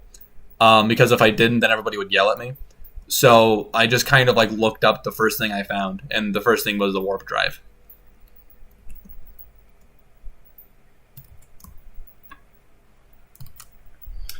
Could there be a nanobot suit that could act like armor and turn them invisible, and even create weapons from nano? Please, that's a good idea, and I don't see why not. Um, so the way that I have it planned is there's basically only going to be one group with really advanced nanobot technology, which is going to make them a very valuable ally when there's eventually like a galactic war, because that's coming. That's brewing in the background. So hope you guys are ready for it. But yeah, I mean, I think that specifically of like them having it as like invisible armor and like changing like their arms and stuff into like weapons if they wanted to would be a very good specific reason as to why nanobots would be good. Oh, who is this? The girl you're drawing. This is another another saint. And she's just kind of like a nondescript like religious figure.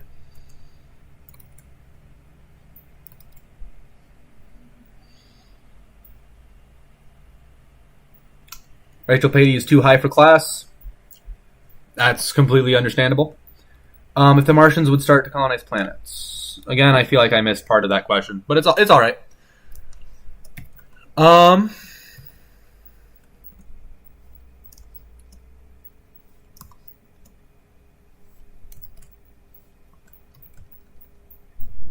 Okay.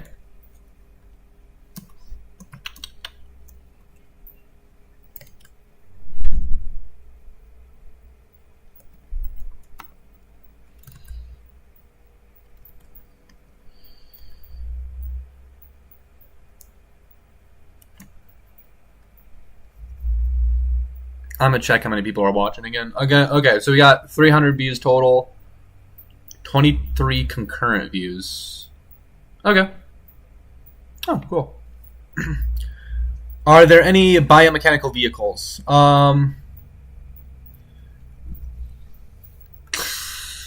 So the closest thing we got to that are like the tubeless from episode 4. Well, that's the closest thing that's like actually been properly fleshed out. And that's just this thing, and you climb inside of it, and then now you can explore the deep ocean blue. But I don't know if that's really what you're talking about. So I guess just make that. Okay.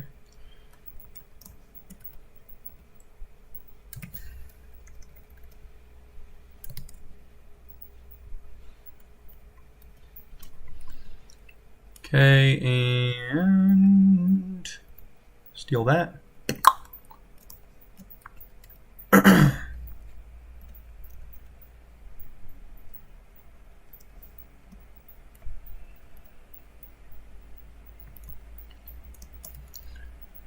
Okay. So, are there any... Okay, yeah, no, I already answered that. This probably sounds weird, but... This character is really pretty. Thank you. I mean, like... I mean, she's got, like, pretty eyes on her. She's got a big beak in the middle of her face, so, I mean... I don't know how you feel about that, but, yeah, I mean, thanks. What if humans had time machines and just go travel to the future? And see the Beetlejuice go supernova. So, in universe, Beetlejuice has already gone supernova, but I don't think I'm gonna have time travel inside of this series, just because like I don't really want to deal with it, and yeah, I think I'm just not gonna have time travel at all. I might change my mind, but at the moment, I'm not planning on it.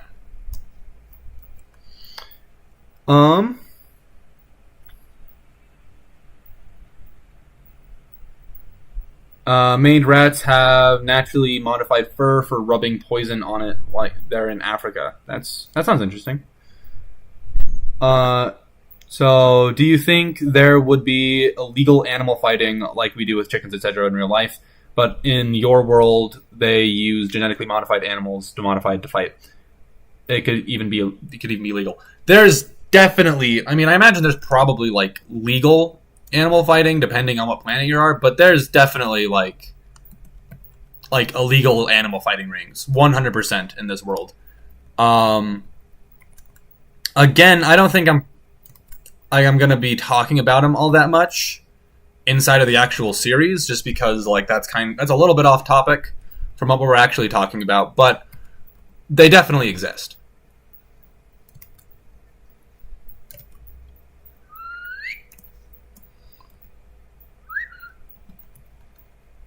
Okay.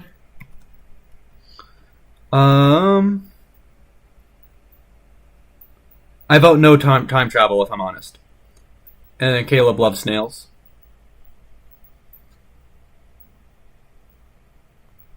Them pretty eyes, so us modern humans can relate. Exactly, yeah. Do the Saints have any special powers, or are they just famous? They're just famous. Yeah, I mean, like, in their culture, they're believed to be able to like cause miracles. But the miracles are usually just like coincidences. They don't actually have any like magical powers or anything, you know.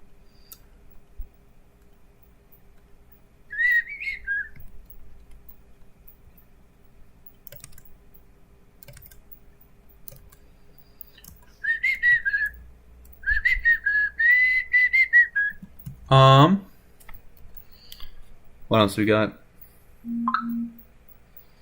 Are the avian beaks the same color as their hair? Like would a avian have ginger beak? Yes, their beaks are the same color as their hair. Sometimes it's a different color, but that's like sometimes they're a different color, but like that's just for the same reasons that like sometimes a person's mustache isn't the same color as like their actual hair. Like it's just like it's determined the same way as that is, you know.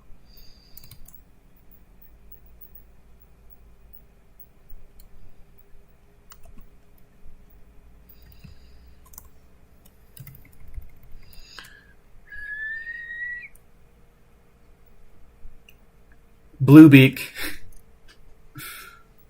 This isn't blue. This is a different color, my guy.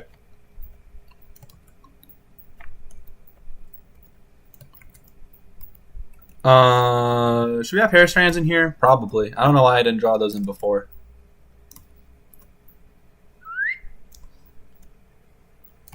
Guess now you guys are going to see the exciting world of drawing in itty bitty little details.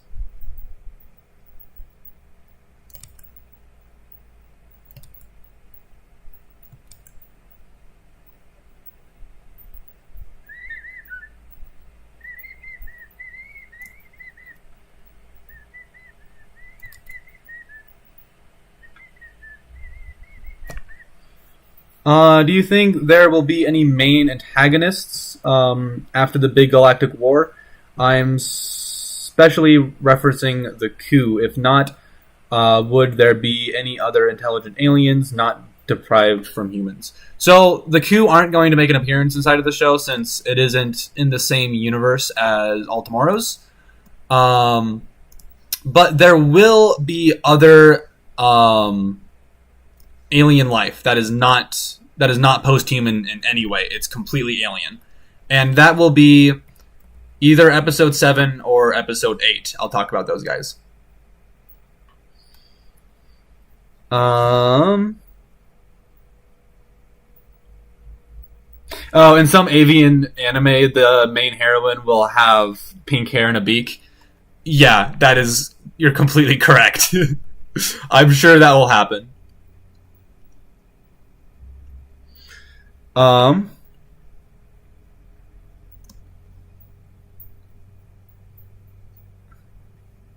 I was not whistling the Little Pony theme song. No, I was whistling Pretty Woman.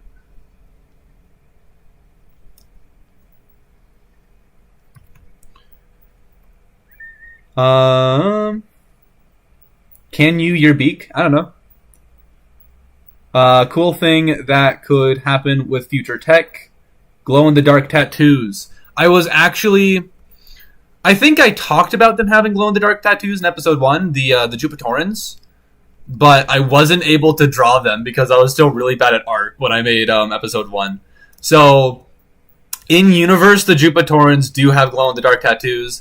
I don't know if you'll ever get to see them, because I don't know if I'll ever be able to draw them. But they are there, don't worry.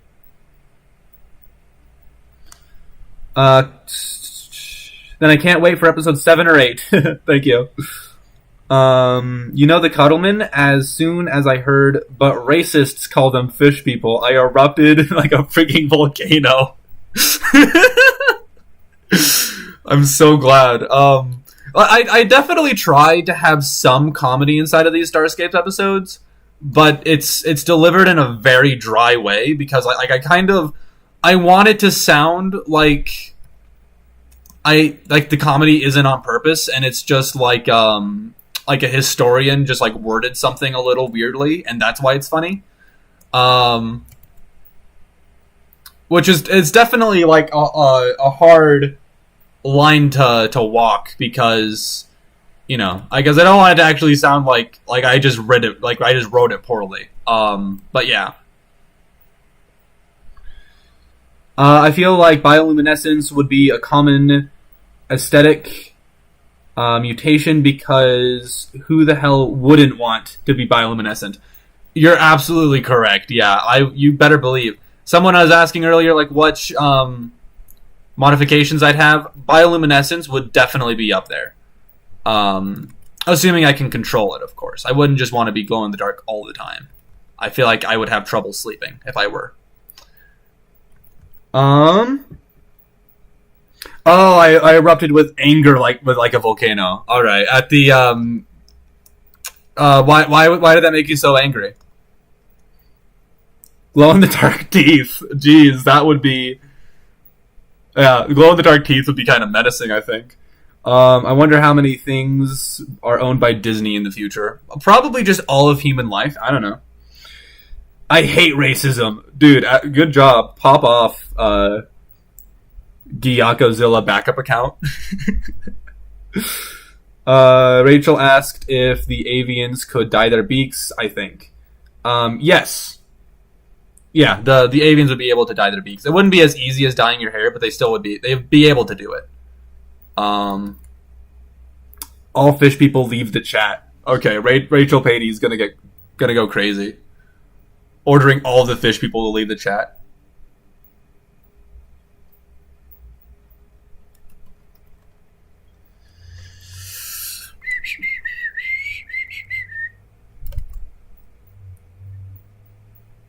Okay. It even be anime at this point, or would anime be like an ancient art practice? Yeah, I mean, it wouldn't be. Earlier we were talking about how the like an anime protagonist would dye their hair and beaks pink. And it wouldn't be anime, but it would be something that would fill the same like cultural niche as anime fills. Would have that kind of character in it.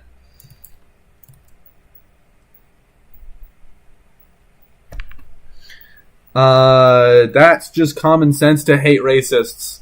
Also, just call me Jack, because I know it's hard to pronounce my name.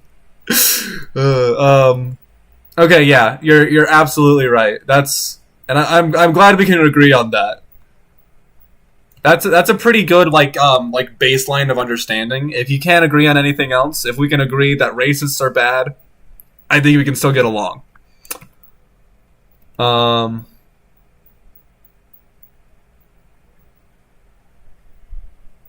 Fish smells bad. Okay. Now, all right. So now this is an excellent. Oh no, he's talking to someone else. Never mind. Say Fortuna. If you say this, please. Fortuna.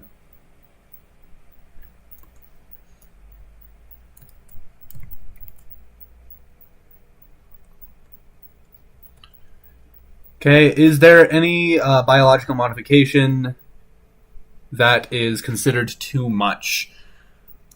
Well, it depends on which culture you're in, because like obviously the humpbacks, they went way overboard and basically just made themselves into like hadrosauruses.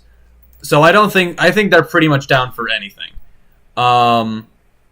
Same with like the botanists, but obviously the Martians would see any genetic modification as too much, and the Avians would see anything that changed your form a lot would be too much. Like an Avian would be totally down if you like modified your respiratory system to be more efficient or something like that, but if you changed what your entire face looked like, then they'd probably have an issue.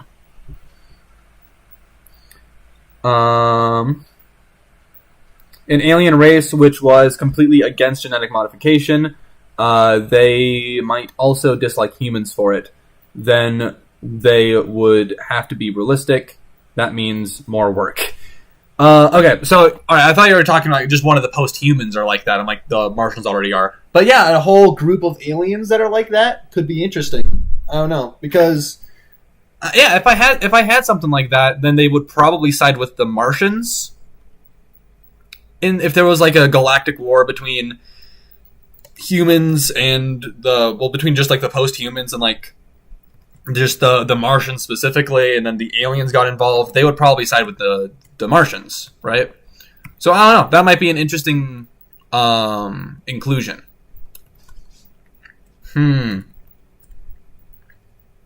Will there be any war mutations like aesthetic ones?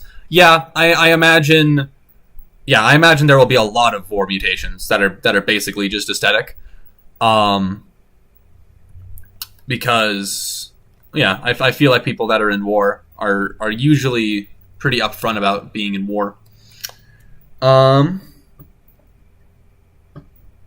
My neighbor is a fish man, but he has human skin and human organs and a human body shape. He just smells bad. Okay, I don't think he's a fish man. Then he's probably just a bad smelling human. How do you think the coup genetically modified humanity? The ways that it said in Ultimaris, right? We already know how they genetically modified humanity.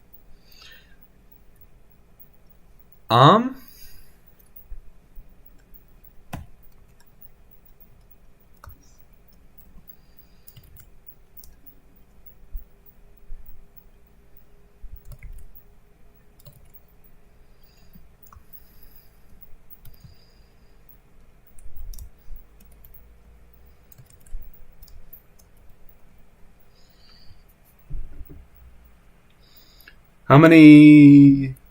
Hold on, wait. But what do they use? So, would the Martians see true aliens as more acceptable than their distant cousins? I think the Martians are kind of just racist in general. So I don't know if they would accept an alien ally, you know? I don't know if they would. If they did, I feel like they would have to do some soul search. I feel like they would have to do some soul searching first.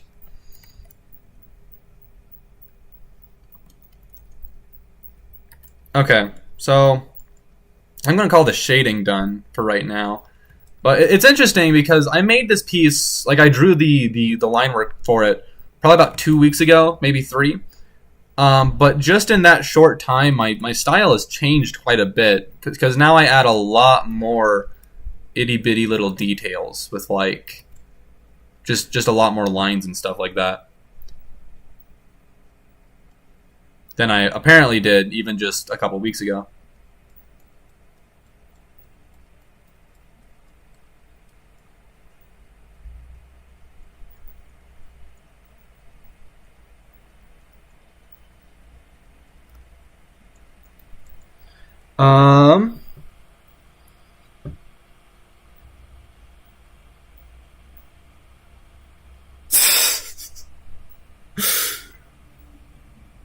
I'm 29, but have the body of an 18-year-old. Can't show you, though. I don't want to get set up. Go to my freezer. I can't believe this, man. What the heck?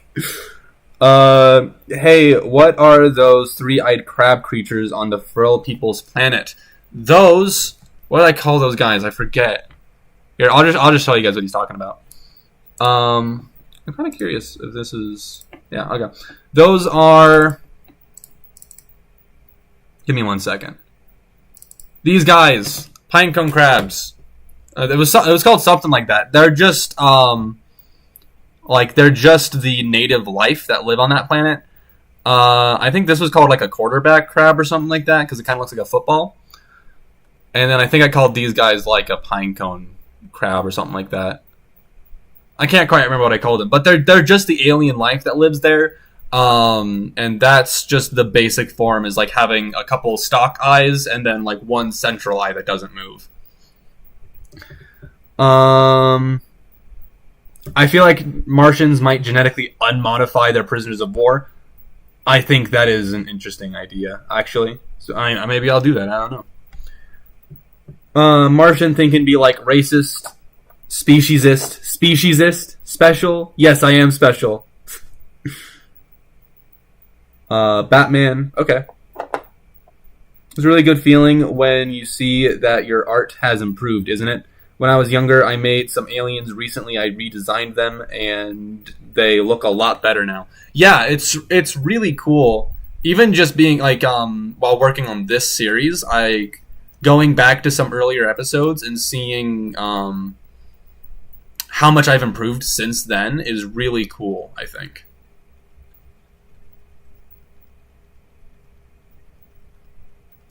And I'm just going to draw a bunch of little lines there.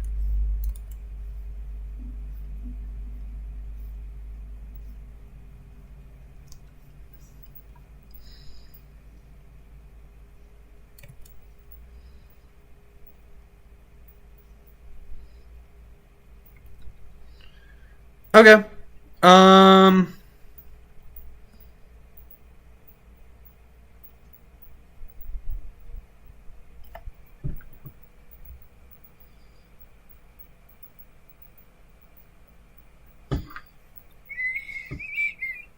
Would anime be an ancient art practice? Well, I mean, it would be really old. So yeah, I mean, and I feel like there probably wouldn't be like modern, like in the modern day of Starscapes. I don't think they would still be making anime. So yeah, I guess it would be an ancient art practice. So yeah, I think so.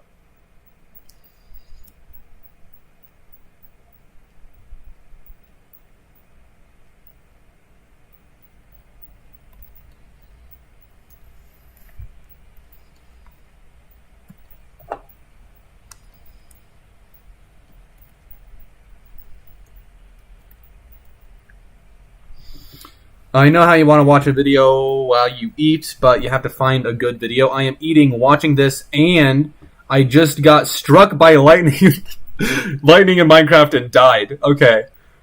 At first, I didn't see the in Minecraft. I thought this man had just been struck by lightning in real life and was just recovering by watching a video of mine. Like, I was like, man, go to the hospital. Like, my guy.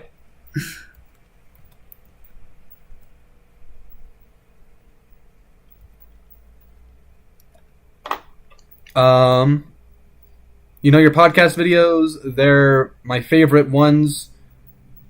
My favorite one is the one dedicated to vampires. Sorry if that's off topic. No, I mean it is off topic, but that's all right. I don't mind. I'm trying to think which one is probably my favorite. I really like the one that's based on the baboon that fought in World War One. That's probably my favorite of like the sort of like unscripted videos that I do with other people that I have like guests on for.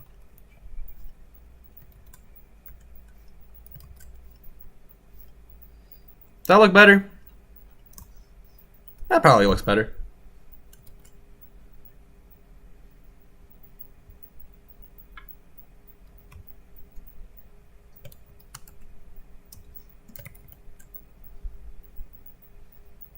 What else we got? So,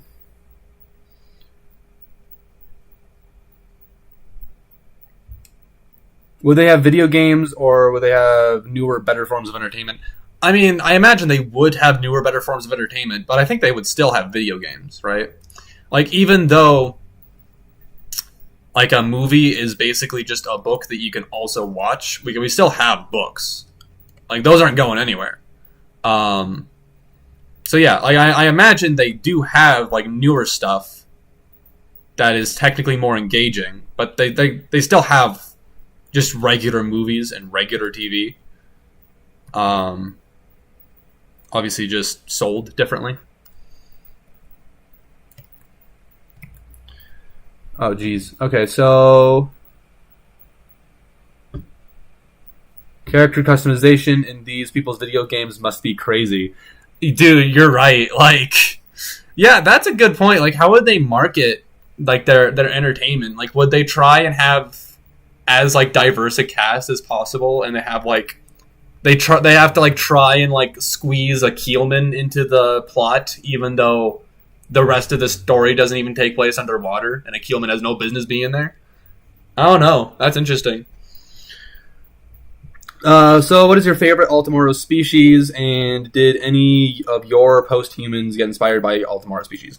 So, my favorite post-human species, I don't know. Snake. I really like the snake people. I really like the modular people. I think the hedonists. And what did the hedonists evolve into? I don't remember. But whatever the hedonists evolved into, I really like the Satyriacs, them. The Satyriacs and the modular people are probably my favorite. Like none of them were really like directly inspired by the Altamoros guys.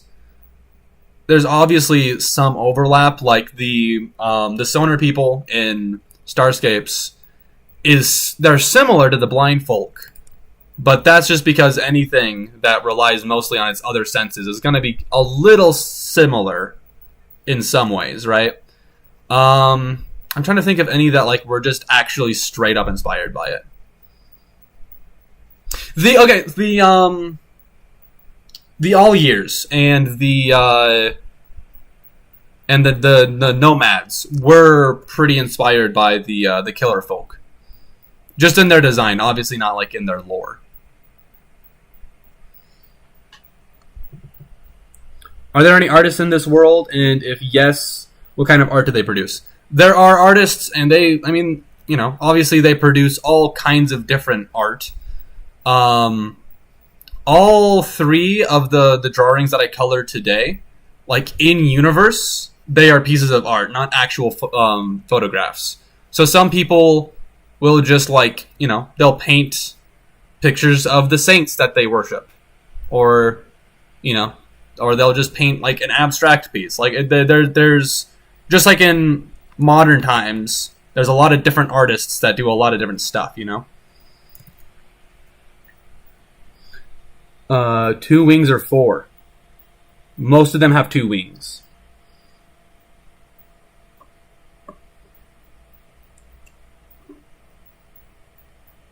Yeah, I was about to. So, Bunkfoss is just narrating his Minecraft experience. He told us that he was struck by lightning. Now he's found a desert temple. So yeah, it's pretty exciting in here. Whenever I see the Killer Folk image, I can't stop imagining them with an Australian accent. Right? They give such strong Australian vibes. There's no way that wasn't intentional. I'm not entirely convinced that that's not what just actual Australian people look like. I don't know. I wonder if there will be a non-sapient post-human in this project. Well, I don't think there will be. I think there will be non-sapience in the fact that kind of the way that an individual ant isn't very intelligent, but the hive as a whole is intelligent. I think there will be non-sapience in that regard, where an individual unit will be kind of dumb and not sapient, but the whole hive mind will still be will still maintain its personhood.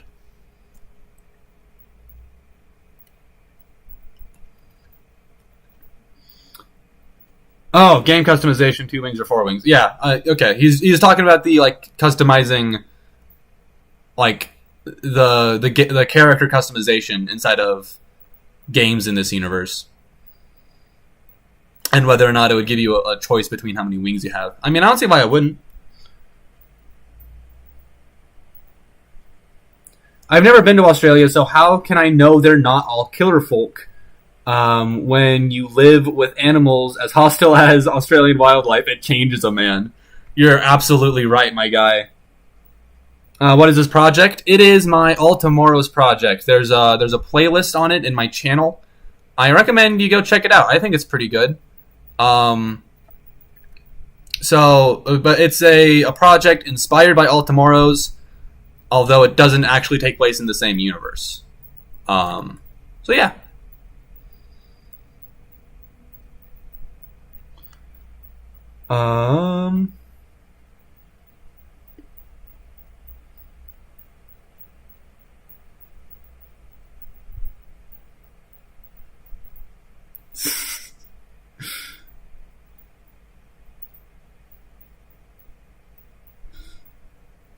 My guy Bunkfoss just compared like me reading his name on the live stream to when a girl like brushes your shoulder and you never clean that shirt again, which I think is really funny. Are there any human-like artificial intelligence who have rights like these people do? There aren't any human-like artificial intelligences yet, but there will be very soon. Okay.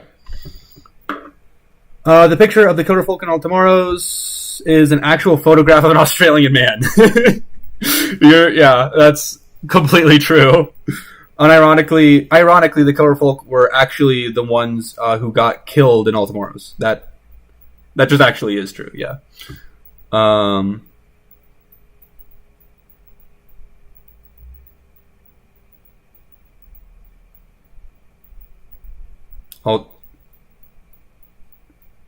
Sauce Part 2 Electric Boogaloo asked me to also read his name because he thought it'd be funny.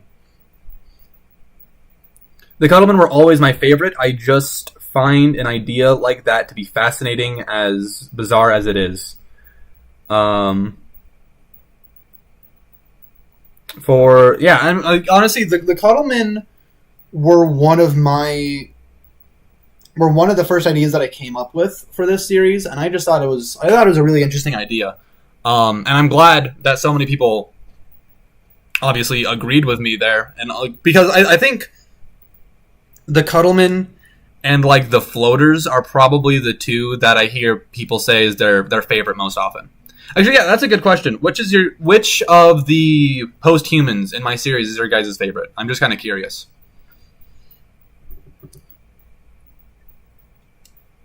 Also, we just found out Rachel Patey says that he is Australian and that we're right that they do look like killer folk.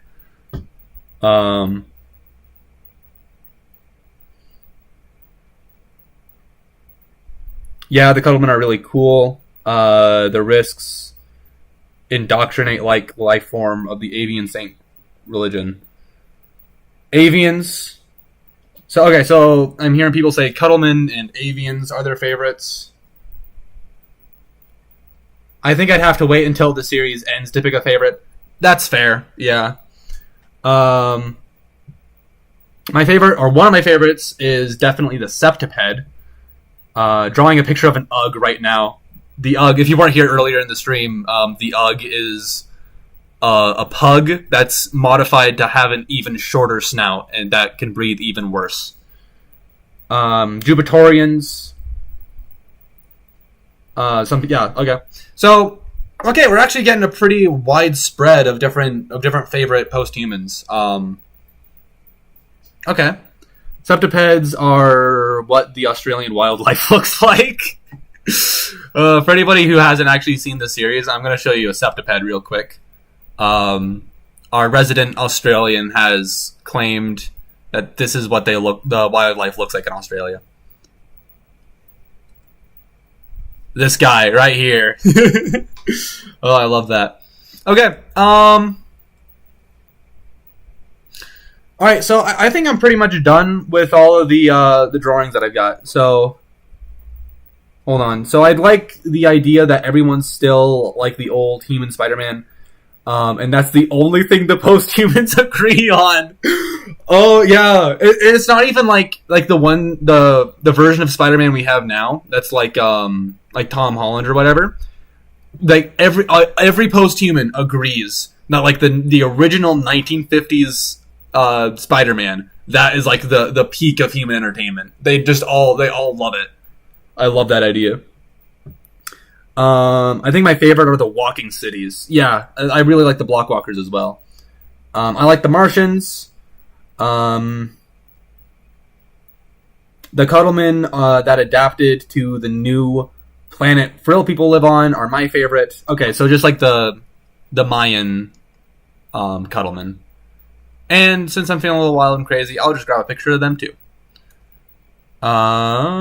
Goodness gracious, where are they? Boom, these guys, the Mayan Cuddlemen. Yeah, they're pretty cool. My favorite Posthuman is the project. In the project are the Tetrabrachii.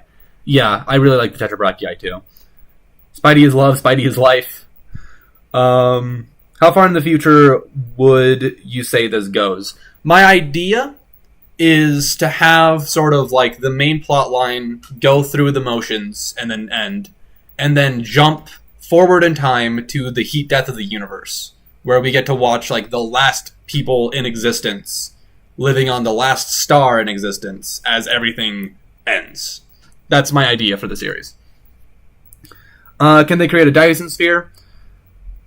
I feel like they've probably already created Dyson spheres. I just haven't talked about it in any of the videos yet. I've never heard any negative opinions regarding Spider-Man. I haven't either. Like, Spider-Man is kind of a vibe, alright?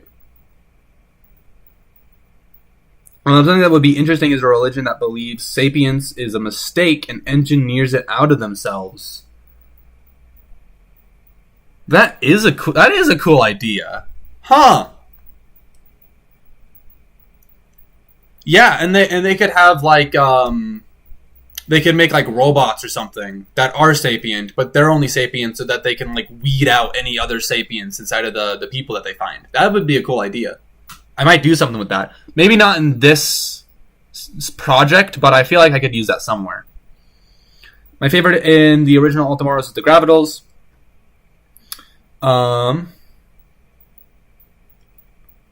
Okay. All right, so I think I'm gonna call that a day. We did a lot of work today, my guys. So yeah, this was very enjoyable. I'll probably do another stream like this sometime in the future. I'm really hoping that I'll be able to finish this episode 6, by the end of next week. That's what I'm shooting for. But we'll see what happens. But yeah, I'll keep you guys posted. All right. I'm gonna read a few more of these things off, and then we'll call it a day. All right, we just got people waving now. My favorite Posthuman in the original Ultimoros was the Rune Haunters. Okay, so I think it deserved more subs. Thank you very much, Lord Quack. I had a really good idea, but to motivate you to do another stream like this soon, you'll have to wait next time to hear it. Yo, Bugfoss is like holding his ideas ransom. Man, that's kind of okay. That's kind of a good move, I gotta say. All right, yeah, I'll see you guys later. And I guess I'm gonna have to do another stream in order to hear Bugfoss's idea. So, all right, see you guys later. Bye.